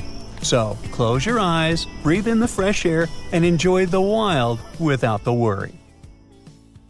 Whether it's something as simple as a button on your jeans or something that's part of a larger moving mechanism, here are 26 secrets to everyday things you probably didn't know about. You use doorknobs every day, so it's right to be concerned about how many germs could be on them. However, they have made doorknobs out of brass partly for that reason. Brass provides an antimicrobial effect, eliminating the microorganisms that were hoping to start a colony on your doorknob. Your pants have that 1/5 pocket that's recognized as the small useless one. Originally, it was there to provide a safe place for your pocket watch, something that was necessary when first implemented in 1901. It then continued to remain for traditional purposes. However, it's still a great place to put your Tic Tacs. You've probably mistaken those little rivets on your jeans as some form of fashion statement, similar to the small pocket. In fact, they're incredibly important. They are there to provide extra support for areas that withstand the most strenuous parts of your clothing, preventing them from embarrassingly falling apart. That little button at the end of your seatbelt seems like it's way out of place. In fact, it's there to ensure your buckle will always remain at the end, so you won't have to awkwardly fiddle with your seatbelt every time you put it on. You're in a new car or a rental, and the gauge tells you the gas is getting low. You don't know which side the fuel cap is on from the inside. It can cause unnecessary effort at the gas station. However, your fuel gauge has an arrow that reminds you which side to fill your gas tank up from. Some models of cars may also have a gas tank hose instead, with the hose pictured on the side that the cap is on. Hiking and walking through snow requires the best kind of footwear. The shoes which are perfect for this also have an extra eyelet for your lace to loop through. Looping your laces through the extra eyelets will give more support for your ankles and feet and will provide more stability as you walk. But as you walk, blisters are also a concern. The sweat in your shoe creates friction between the feet and the shoe, which then helps create the blisters. Antiperspirant that you use for your armpits will help keep the feet from sweating. Just make sure you use the clear one. Cooking for people is always nice. However, sometimes the guests are late. Yep, we're all guilty of that sometimes, right? The extra drawer under your oven, where you've been keeping all of your spare pots and pans, was actually made to keep your food warm. Great for those who are late to the meal. Ever wondered how long that padlock could possibly last when it's outside, in the rainy weather, keeping your bike safe? It has a little hole at the bottom of it. It's there to drain water to avoid corrosion on the inside. It also serves to provide oil, further prolonging its use. That hole in the elevator door isn't there to check who's inside so you can avoid sharing a ride with specific people. It's a keyhole in case it breaks down. Ketchup, sauce bottles, and all other condiments we love all have a stage when it's difficult to get the insides out. You try hitting it, shaking it, and poking things inside to encourage the tasty condiments to come out. Luckily, there is an easier way to do it.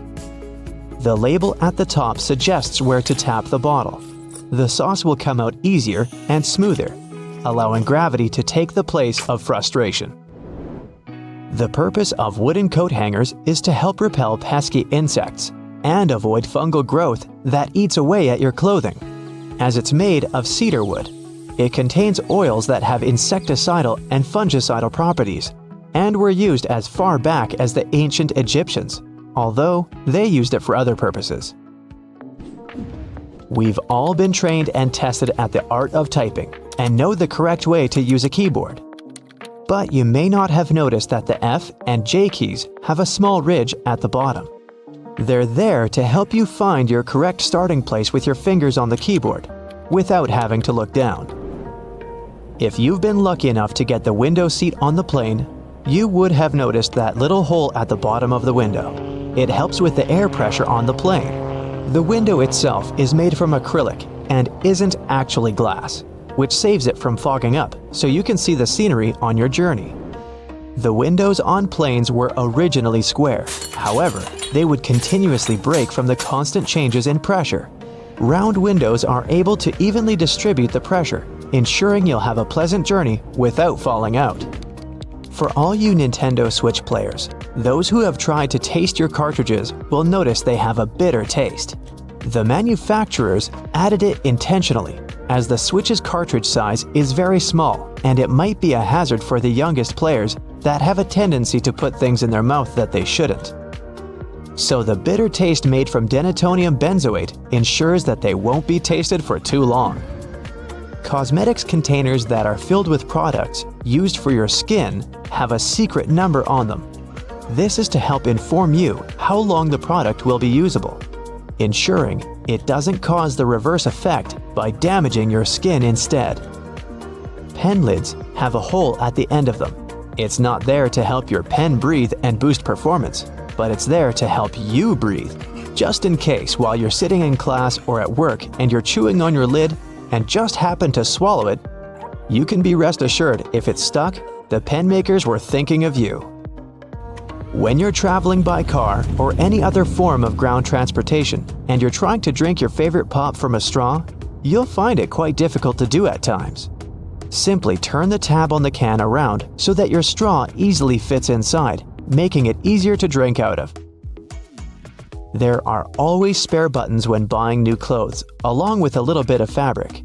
It's far too small to repair that crutch part that always rips first. The fabric is actually there for you to test how to wash it, so you don't accidentally ruin your brand new clothes. Determining how much pasta you need just for yourself can be difficult to figure out. Your big spaghetti spoon with the big hole on the inside, that looks like it's there to drain water, is actually there so you can put the uncooked pasta inside before cooking, so you know exactly how much you need. New shoes always come with those strange little packets. That's silica gel. The gels are there to reduce the moisture in the air to avoid any fungal growth while the shoes were waiting to be purchased. There's a lot of chemistry involved to get you that silica, and it's very effective, capable of absorbing 50% of the humidity. So make sure you don't throw it away. Next time you need to dry out your electrical devices, it's a lot easier than using rice. It's difficult enough to see at night whilst driving, but it's even worse when the driver behind you shines their high beams. Your rearview mirror has a tab at the bottom. When you press it, it changes the angle. One is for day driving, the other, well, for nighttime. It'll help in case that one person driving behind you has forgotten to turn off their high beams. Although your screwdriver is ergonomically made for your hand, sometimes you have that one screw that's too hard to loosen up. The handle is also shaped so you can easily fit inside of a ring spanner or wrench, allowing you to apply more force, ensuring that you can remove that troublesome screw.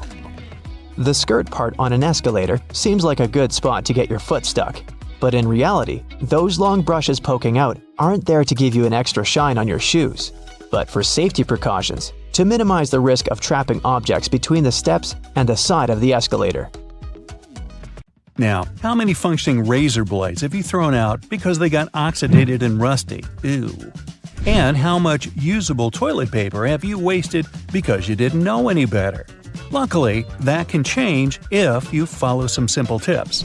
Now, let's say you've just arrived back from the grocery store. The bags are full of fresh produce and refrigerated items. If you're a Type A person, you probably look at your empty fridge and start throwing your groceries inside without any type of organizational system. Now, if you were a Type B, maybe you stop for a moment to assess the situation and try to figure out the best way to distribute your food. No matter which scenario you fit into, I bet you've been storing some essential day-to-day items in a very wrong way. Take eggs. We're used to them coming beautifully placed in their little carton packages, ready to be picked one by one and transferred to the egg compartment located on the fridge's door. But have you ever stopped to wonder whether that is really the best place to store your eggs after all? Turns out it's not the ideal place for them. The refrigerator door is one of the warmest parts of a fridge, as it is being constantly opened and closed, compromising the egg's overall quality. According to food safety experts, there is such a thing as the correct order to store food inside the fridge. Refrigeration plays a large role in keeping your food safe. The first rule of keeping food fresh is to always check the temperature in the places where you store it. The temperature inside kitchen cabinets should be between 50 degrees Fahrenheit and 70 degrees. And when it comes to the fridge, it must be around 37 degrees Fahrenheit, while the freezer should mark nothing over 0 degrees Fahrenheit. Store your refrigerated foods by cooking temperature, from the lowest temperature on the upper shelves to the highest cooking temperature on the bottom shelves. Keep ready-to-eat foods that need little to no cooking at all on the first fridge shelf. Then organize the rest of your shelves by cooking temperature.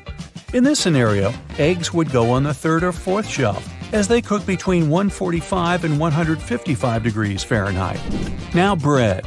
If you're a carb eater, you've certainly lost multiple packages of bread before. They are notoriously known for their super-fast expiring dates and the colonies of mold that appear from what seems to be thin air and force us to throw away otherwise good slices of bread. Well, here's some good news. There is a way to keep your loaf of bread fresh for weeks and even months. And contrary to eggs and milk, the fridge is not the way to go for that to happen. Instead, separate the slices of bread and place them in a plastic bag. Now, close the bag, removing all air from inside it. Be sure to leave the bag as free from air as possible. That is what will generate its safe storage. Now, place the airtight bags of plastic into a freezer, and voila! Your bread can last up to 3 months that way. How about pickles and other condiment food jars?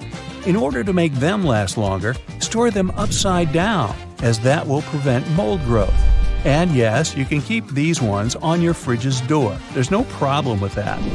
Before we leave the kitchen, try this out.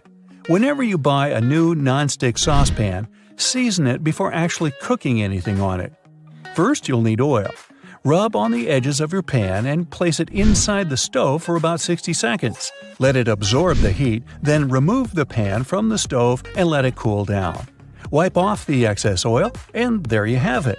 This way, the oil will fill in any small gaps or little pores in the pan, smoothing down the surface until it's all even. You can now expose the pan to high temperatures and it won't get damaged. Now, let's move on to bathroom items. Toilet paper is easily one of the most wasted household items. Even if we notice it, we don't really do much to change the way we go about it. Apart from the classic over-under discussion of how we should place toilet paper, there is a less-known must-do habit that we often ignore. Just to fill you in case you've been oblivious to this until now, toilet paper science has long debated whether the correct way to hang the roll is with the loose end draped over the top or with the loose end hanging inside next to the wall. And as much as I bet many here already know the answer, can I have a drum roll, please? Well, you got that right if you guessed with the loose end draped over the top. It is so for the simple reason that over provides easier access to the loose hanging end of the paper and minimizes the risk of knuckle-on-wall germ gathering. Ooh. But now, toilet paper ingenuity doesn't end here. Did you know that to reduce toilet paper waste, you should squish your rolls before placing them on the bathroom hanger? By squishing, I mean laying them down horizontally and pressing them down with your hand until their aspheric center has turned into an oval, almost flattened shape. Yes, you should aim at flattening your toilet paper, and no, I haven't lost my mind. That happened long ago. The purpose of this practice is to make it harder for toilet paper to rotate. When you hang it in its usual, more circular form, it rotates too easily. This way, it lets us, the toilet paper users, effortlessly enjoy it in an unlimited fashion. Depending on the force we use to pull the paper, we will end up with 2 or 3 times the amount of paper we needed in the first place. And sure, we could just roll the excess back. But I bet most of us here don't do that and end up just wasting huge chunks of paper. You get the idea, right? Oval-shaped paper equals more controlled rotation and thus less waste of toilet paper. So there. Then we have razor blades. If you're the person who never stops buying razor blades because the last one you bought 5 days ago is already rusty from your bathroom's humidity, maybe you'll want to listen to this one. It's not true that razor blades have such a short life expectancy. They can and should last longer in our bathroom cupboards. We just need to know how to handle them. Now, you don't have to be an expert to know that a warm and moist environment doesn't go well with razor blade steel. So, for starters, you should always dry them after using them, especially if your last usage was in the shower. Then, keep them in a cool and dry spot, maybe even out of the bathroom. They will surely last longer this way. Using a rusty blade can be especially bad for your skin, contributing to bacterial or fungal infection. So, that's a big no-no for leaving the blade face down in a puddle of shower water. Do keep that in mind. After that delicious shower, some people may head back to their bedrooms. If it's near bedtime, they might even decide to light that aesthetically pleasant nightside candle and enjoy the most out of its pleasing white musk and warm vanilla aroma. But if your candle has been burning too quickly, try these tricks out and see if it'll last longer. You can trim your candle's wick multiple times and keep it as far away from water and moist as possible. It will guarantee that your candle's wax stays firm and steady and thus continues to burn slower for a longer period of time. A little extra tip regarding candles: never throw away their jars once you finally burnt them out. Suppose you made it to the end of your candle. Congrats! Boil some water, wash the recipient with detergent and warm water, clean the remaining wax out of it, and reuse the jar. You can plant a succulent, store art supply, or use it for anything your heart desires. And there you have it. Little changes in habits can go a long way in your daily life. Be sure to check them out and let us know in the comments below which one was your favorite to try out. Me? I'm going to make candles out of toilet paper. We'll see how that goes. You got used to browsing the web, playing games, and connecting with your friends on social media, all at the convenience of the iPhone in your pocket. But what if I were to tell you that there were many more hidden uses inside it? Back tap. Have you ever noticed that fancy Apple logo on the back of your iPhone? If you've got a cover on, go ahead and pull it off so you can check it out. Okay, you're now probably thinking, there's nothing secret about this, the obvious brand logo on my iPhone. Sure, it might not seem so special, but did you know that it's more than just a handsome decoration? It's also, as a matter of fact, a button. Don't believe me? Give it a try. But before you go tapping at it like you're using your phone backward, you'll need to adjust your settings. There's a reason this handy feature is considered a secret. First, pull up your settings. Tap on Accessibility and then the Touch menu, and navigate your way to the very bottom of the list, where you'll find the Back Tap button. Found it? Great! You can choose the Double Tap or Triple Tap option, whichever you prefer, and best of all, you'll have a multitude of options to choose from. You can have your Back Tap feature take a photo with your camera app, alert Siri, switch apps, and even take a screenshot. It'll make things a lot easier than performing finger gymnastics when you need to take a screenshot. Adjust Siri's pronunciations. Have you ever asked Siri to call a friend?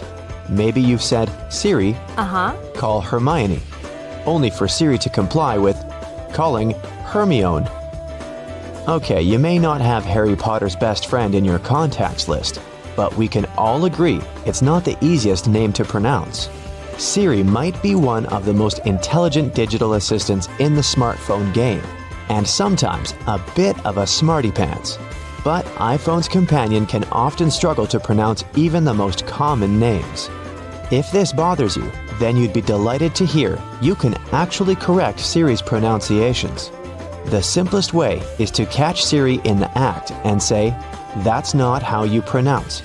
It will prompt Siri to ask for the correct pronunciation for each name, first, middle, and last, or the name of a place if it's not for a person. Once you've given it, Siri will generate some options, and all you have to do is pick the correct one. If your digital best friend is still struggling, it might help to spell it out. Open your contacts, select the person Siri is struggling to pronounce, and choose Edit. You can add the correct pronunciation in the Notes section using phonetic spelling and click Pronunciation Spelling to train Siri to get it right. Even a super smart digital assistant needs some help sometimes. Hey Siri, it's Leviosa, not Leviosar. Measure app. Is a toolkit too clunky to carry around? Or maybe you've forgotten which drawer you placed the measuring tape in. That's okay. iPhone has got some more secrets that will help you out. Did you know that iPhone has a few tools in its arsenal that will serve your carpentry needs? Take the Measure app, for instance. You no longer need that long, awkward-to-use floppy tape to get a measurement on your coffee table, bookshelf, or couch. The app uses augmented reality to measure objects around you using your phone's camera. The first thing you'll need to do is move your phone around so the app can analyze the area you intend to measure. You'll eventually find a white circle with a dot in the middle of your screen. From there, it's not so different from an actual measuring tape. Just line up the dot with the corner of the object you want to measure and trace it to where you want the measurement to end. If you're a builder, you might want to stick to the physical tape for more accurate measurement. This option isn't necessarily for the professionals, but the app is excellent for getting a rough estimate. The Measure app can also be used as a level. Simply switch over to the Level tab in your app and place your phone on the surface where you want to get a reading. When you get a green screen and a 0 reading, your surface is nice and level. It's not so different from the Compass app's Level feature, so you might have had some bad experiences with this feature before. With your new digital toolbox, your iPhone will make you the handiest person in the house. Create custom vibration. We all live pretty fast-paced and busy lives these days, and whether we're at work, in a movie, or at school, more often than not, we have our iPhone set to vibrate. Sure, there are some cool ringtones to choose from, but there aren't many occasions where a sudden tune coming from our pocket wouldn't distract those around us. Or worse yet, it leads to our phone being confiscated by a disgruntled employer or teacher.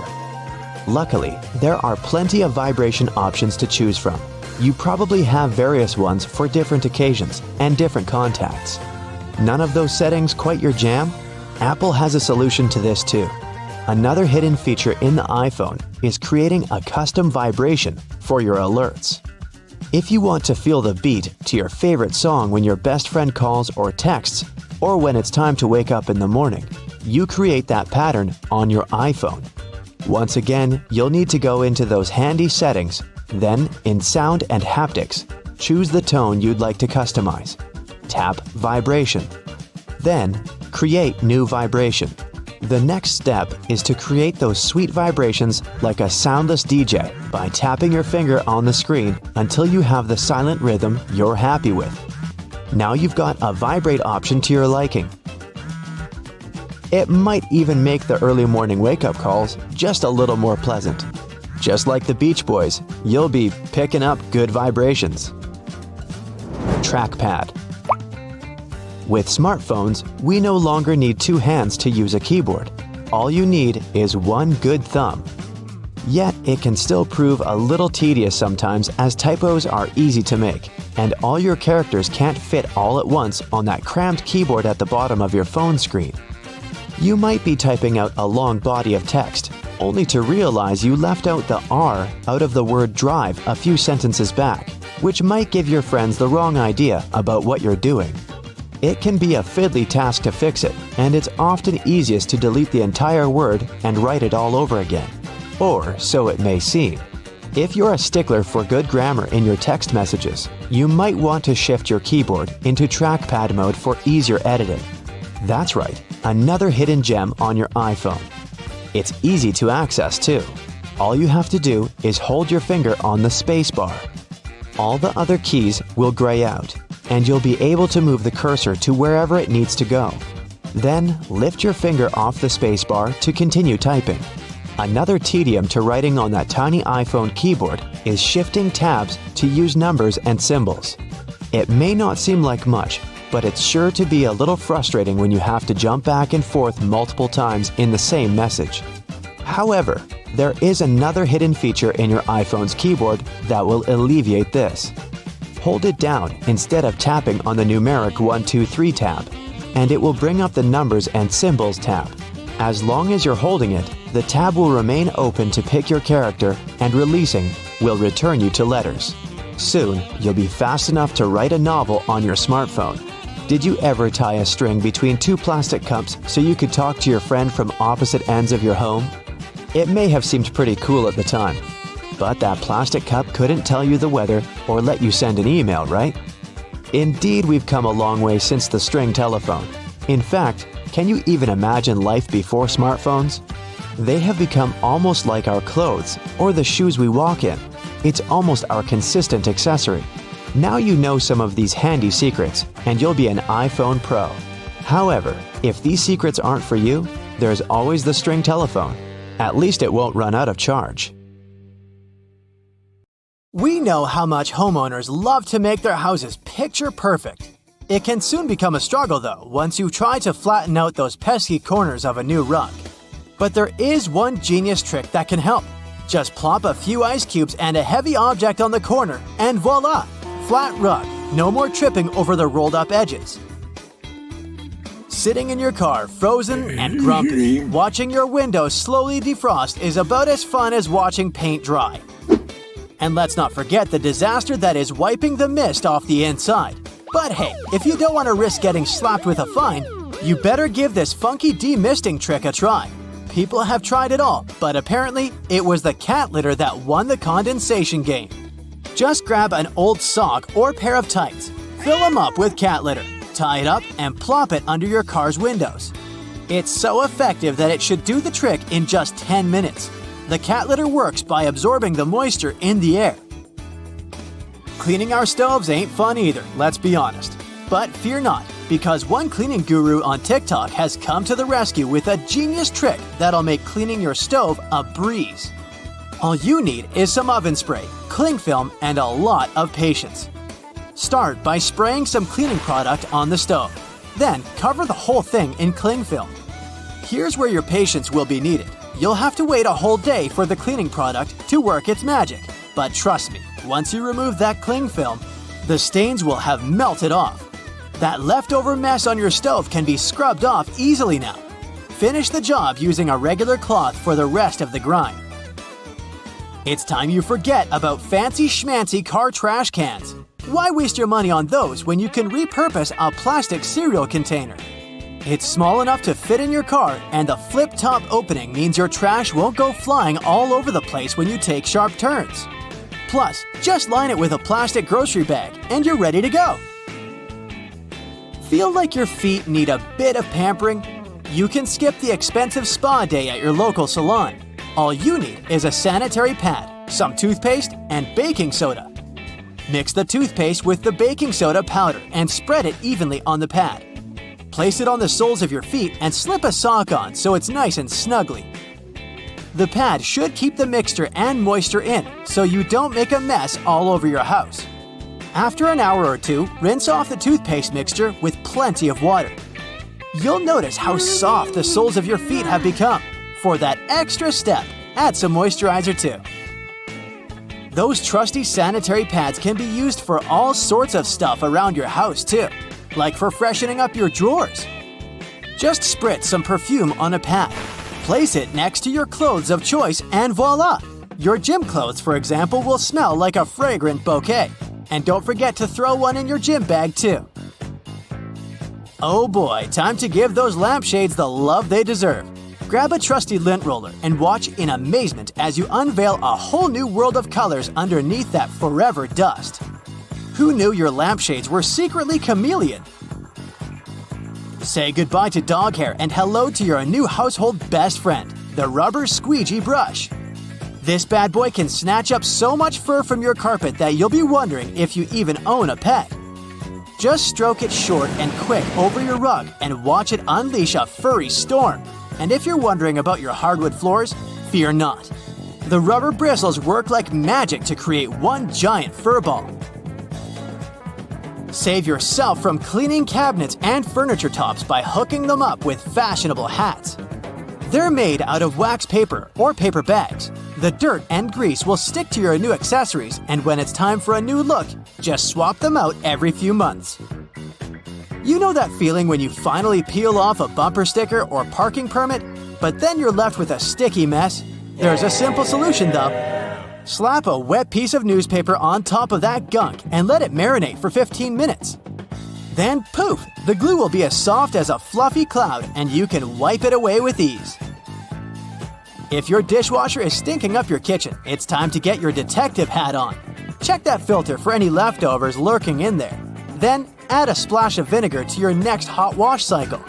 Those pesky food particles could be the culprits behind your dishwasher's funky fragrance. Get ready to be a Vaseline wizard. Say goodbye to pesky polish smudges with a simple solution. Slather some Vaseline around your nails before you go to town with a brush. Once you're done, wipe away the excess without the need for any nail polish remover. And if you're feeling fancy, make that perfume last even longer by adding a touch of Vaseline to your neck and wrists. It's like a scent superhero, keeping those fragrance molecules from flying away too soon. Have you checked out your shower curtain lately? It might be looking pretty grimy and gross. Toss that bad boy in the washing machine with a couple of towels and voila, no more soap scum stains. The towels will help with scrubbing away all that mess while they're tumbling in the washing machine. Say goodbye to single socks with a strip of foam pipe insulation. Measure and cut each piece, then place it in that sneaky gap between your washer and dryer or wall. Those pesky socks will never go missing again. Got a wobbly table that's cramping your style? Your trusty bottle cork is here to save the day. Slice off a piece of that bad boy, glue it to the wobbly leg, and voila! You've got yourself a sturdy surface to rest your drink on. A hammer is more than just a smashing tool. The back of this tool can actually hold a nail for you. No more risking your fingers or giving yourself a thumbectomy. Just slide it into the claw and bam, you're ready to nail it. Want to know the saucy way to pick up a sizzling lid? Ditch those boring oven mitts and grab yourself a pair of tongs. But wait, don't just go in head first. Use the middle. Trust me, it's hot and it's effective. Care to find out how to keep your dressing gown from slipping and sliding all over the place? Got you covered. Instead of going through all the loops, just place the cord through the front ones. You don't even need it to be wrapped around you. All the business will be in the front. Tie that cord up nice and tight, and you'll be strutting around in no time. Bet you didn't know the right way to light a multi-wick candle. You'll never hurt the tips of your fingers again. Truth is, you don't light them one by one. Just light the first one. Then angle the candle in the right position so it lights up the other ones too. So, apparently, we've all been using deodorant wrong. Who knew?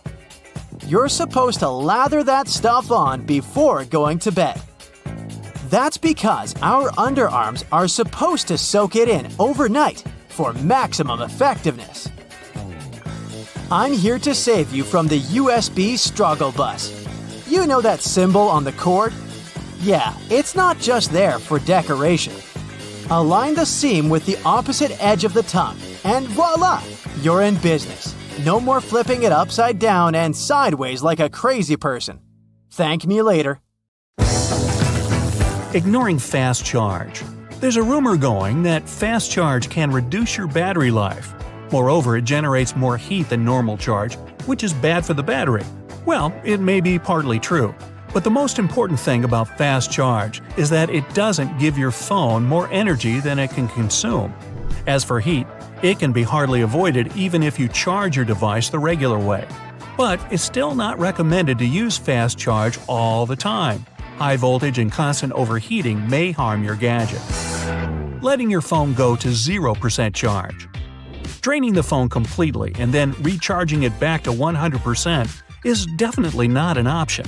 Specialists say that your best range is 20% to 90% if you want your battery to last longer.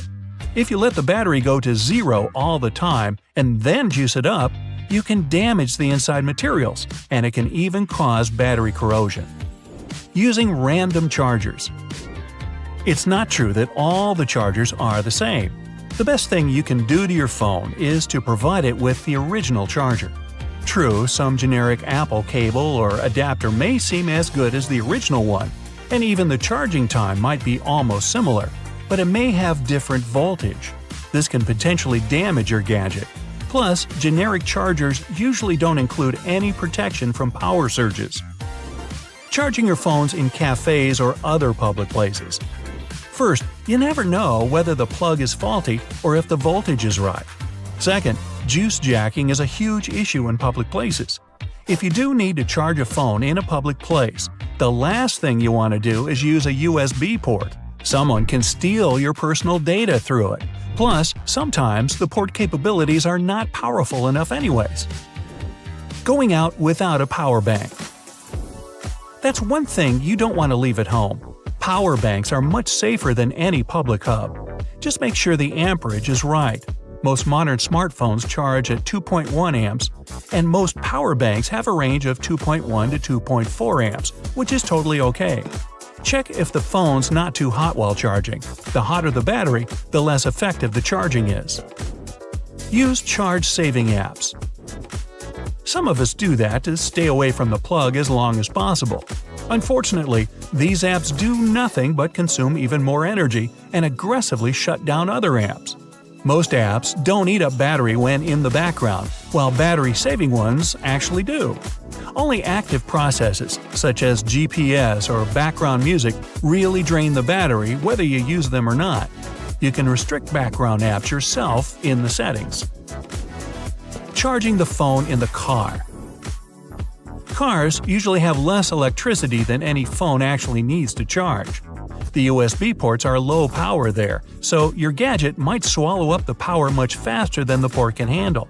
You end up ruining your cable and battery like this, and the phone will barely get any charge. A rental car is even worse in this regard, since you never know who used that port before you jumped in. Same goes for train stations and even trains themselves. Here, the issue of data stealing I talked about earlier also applies. Charging the phone overnight. This is something almost everyone's guilty of. It may seem okay, especially if you have a smart charger that stops charging as soon as the phone reaches 100%. But as soon as your device loses a few percent, the charger will automatically top it off, and this vicious circle won't be broken until you wake up and unplug it. Just like lead-acid batteries, lithium-ion ones don't like being either fully charged or hitting 0%. Plus, it's pretty dangerous. Most fires take place at night, and a faulty charger can actually be the reason for that. Using your phone while it's charging. This way, you can confuse the battery a bit. The thing is that the phone's going to get a bit of charge, then the app you're using will grab that energy, and the charger will top off the battery again. These small cycles tire the battery out and shorten its lifespan. Ideally, you should just turn the gadget off while charging. But if that's impossible, at least leave it alone for the time being.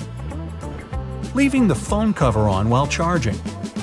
Now, it's not critical, but it's not recommended either.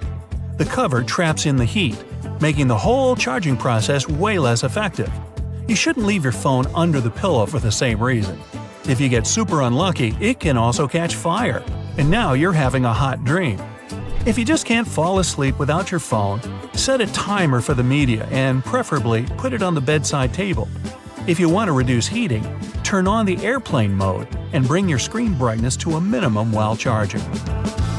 Stopping using your gadget with too little or too much juice. Now, if for some reason you want to discontinue your phone use for some time, charge it to 50% and turn it off. This percentage is said to be the healthiest for a lithium-ion battery. With this level of charge, you can store it for months with the least possible damage to your gadget. Don't forget to turn it on every once in a while and top off the battery. Not saving the charge correctly. If you don't lock your phone when it's not in use, it may eat up too much of your battery. Phones usually have default screen lock time set to about 2 minutes, and sometimes it's a bit too much. Setting it to 1 minute or even 30 seconds could make your battery last longer. Setting a dark theme also helps save the charge too. Another tip is to avoid using mobile data, especially if the connection is poor. The gadget's going to waste its charge on trying to find a network. Temperatures are important too. Don't expose the phone to direct sun rays because overheating eats up the charge. If there's no obvious reason why the phone drains so fast, you should probably pay attention to cybersecurity. It could be a sign that someone's spying on you with special apps. Using the charger during a thunderstorm. Even though electrical appliances are designed for your safety, still there's a chance of fire. If you really need to charge, opt for a power bank. Lightning can fry your phone when it's plugged in. Anything you plug into a socket in the US is designed for a maximum of 169 volts. Lightning, on the other hand, can reach up to 1 billion volts. That would be more. It's also recommended to unplug all the electronic devices during the thunderstorm. And yeah, talking even on the landline is something you should avoid. Charging your phone with a laptop. The problem with this way of charging is about current differences. The phone may ask for less current not to damage the computer system. A low current charge also damages the battery, and over time, it loses its capability of holding the charge for relatively long time periods. One more problem is that connecting your phone to a laptop, you always risk to get some viruses, even if you don't exchange any files with the laptop. Data lines in the computer are something that makes the whole charging process difficult. It all slows things down. USB 3.0 ports are doing better, but they're not perfect either. Chargers don't have those lines. If the phone just won't charge, there might be multiple reasons for it: a faulty cable, low current power source, or even a broken USB port. The most common problem is a damaged cable. They have to endure a lot since we constantly wrap, fold, and drag them. Try different cables to see if the problem was about that. If the cable just won't work, try cleaning the cable jack. Sometimes, some random lint just won't let you charge the phone. But anyway, if it's corrosion, this trick is useless. Can you believe it? There are 2 different ways to drink juice from a juice box. The first way is the default one, and the second is to flip the straw over so that its shorter side sits at the bottom of the box. Using the first method, you may have difficulty getting the last sips of liquid because the straw can't reach all the corners properly. Some straws have their bottom corner sharper than the top. It's deliberately designed that way to pierce through the seal. That's why some people believe the right way to drink juice is the conventional one. Now let's continue with straws. Do you know there's a correct way to use a straw while drinking from a can of soda? So, you're about to have some Coke. You pop the tab open, then you put a straw in the can. Now you need to make a constant effort to keep the straw steady. See this hole in the top? Yeah! Turn the pop tab around and put your straw through the hole. It'll serve as a straw holder. No need to be annoyed by the tipping straw. So, what's the best way to eat a cupcake? Turn it into a sandwich. Step 1. Peel off the paper wrapped around the cupcake. Step 2. Carefully divide the cake into 2 parts. Step 3. Put the bottom side of the cupcake on top of the frosting. This is how you eat a cupcake like a pro. Okay, another quick word about cakes. People generally use kitchen knives to cut cakes into 2 parts. But you can use dental floss. Take a piece of floss and wrap it around the cake horizontally. Hold the ends tight with both hands and pull them in opposite directions. There you go! Now you have an evenly cut cake. Smooth, huh? You can use floss to cut through a cake vertically too. This way you'll reduce the chance of messing up the frosting. Do you use your fingers to dip your Oreos in milk? Try using a fork. Stick it between the wafers vertically and dip the cookie in milk. Well, you try it. I'm sticking with my fingers. Been doing it all my life. Hey, call me a rebel. You put your food in the microwave. The plate is hot and the upper part of the dish is steaming. You start eating. Oh no, not again. Your meal hasn't heated evenly. If you want your dish to be equally warm, arrange it in a donut shape and leave an empty spot in the center. The middle part of your dish takes longer to heat up. By the time the center warms up, the edges might be overheated. Sometimes you need to microwave 2 bowls of food at the same time. In this case, you can try placing the second bowl on top of a cup. This will give you a free space for the second bowl. Creative solutions for small microwaves. Now, better to secure the cup first though. Cleaning the splashed food will take more time than using this method. To save space, you should roll your clothes instead of folding them when packing. They don't get creased when you roll them. Plus, they take less space this way. Okay, we might as well continue with another packing trick. After rolling your clothes, pack them in your suitcase vertically, not horizontally. Your clothes will fit better into the bag, and you'll have more room for other essential stuff. Drinking iced coffee is a great way to cool your body on a summer day. Sadly, the ice cubes start to dilute the coffee pretty soon, changing the taste of the drink. To avoid this, you can freeze some coffee into ice cubes beforehand. This way, your iced coffee won't get watered down. It turns out that taking a shower too often isn't good for your hair. Experts say you should wash your hair 2 to 3 times a week because overwashing can result in extra oil in your hair.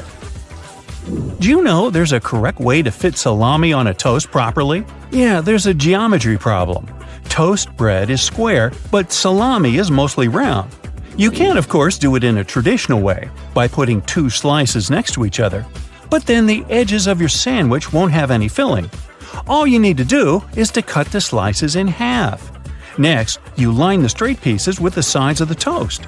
You get 4 slices covering the entire piece of bread. Most people peel bananas starting from the top, but this way, you squeeze the fruit.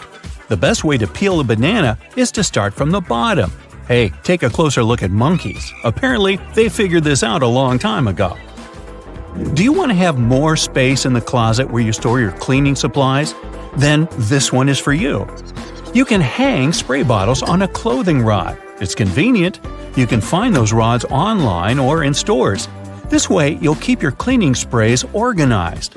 Also, this method leaves more cupboard space for other cleaning supplies. There's a right way to hold a burger. Grab it with both hands. Now, place your little fingers at the bottom next to your thumb for extra support. You want to cross out miswritten words? You can draw a line on top of them, but in most cases, you can still read the words. Instead of scribbling some lines, just write a bunch of random letters on the top of the word you want to cross out. Problem solved. What is the best way to cut crusty bread? By turning the loaf upside down. The underside of the bread is usually softer than the top, but try not to squeeze the bread too much. The traditional way to drain pasta is to place the colander in the sink. After that, you drain the water and put your pasta back in the pan. But this method isn't the most effective. Sometimes, pasta gets into the holes of the colander. The second option is less difficult. Place the colander into the pot, and while holding them together, drain the water. This way, you don't have to move your pasta from the pot. This trick works best if your colander fits your pot. If you don't want to buy several colanders, you can still use this method, but you should be more careful during the draining process. Now, does your freezer ever spoil food? You put ready meals and groceries in the freezer. 2 weeks later, you'll open it only to find your food freezer burnt. There are 2 reasons for this. First, you stock your freezer with too much stuff. Overloading can block the vent. Then the air inside the freezer won't circulate properly. The second reason might be the wrong temperature. The recommended freezer temperature is 0 degrees Fahrenheit or a bit lower. Now, what's the best way to hold a steering wheel? Most people clutch it at 12 o'clock, 2 o'clock, and 10 o'clock. This is not very safe, even if you have 3 arms. For those of us with just 2 arms, the proper way to grab the wheel is to put one hand at 3 o'clock and the other at 9 o'clock. It means placing your hands where the joints are, in case you need to give way to airbags. Holding the wheel differently prevents them from fully inflating. Toblerone is a fancy chocolate bar, but did you know there's a correct technique to break off pieces of this chocolate? Just push the triangle you want to separate toward the rest of the bar. Who would have thought? Pringles are another hard-to-eat but delicious thing. While trying to dig a piece out of the can, don't shove your whole hand in there. Instead, use a sheet of paper. Fold it lengthwise and slide it into the can. Then gently pull it out, together with Pringles. Now you have a tray of crispy goodness. That's it for today. So hey, if you pacified your curiosity, then give the video a like and share it with your friends. Or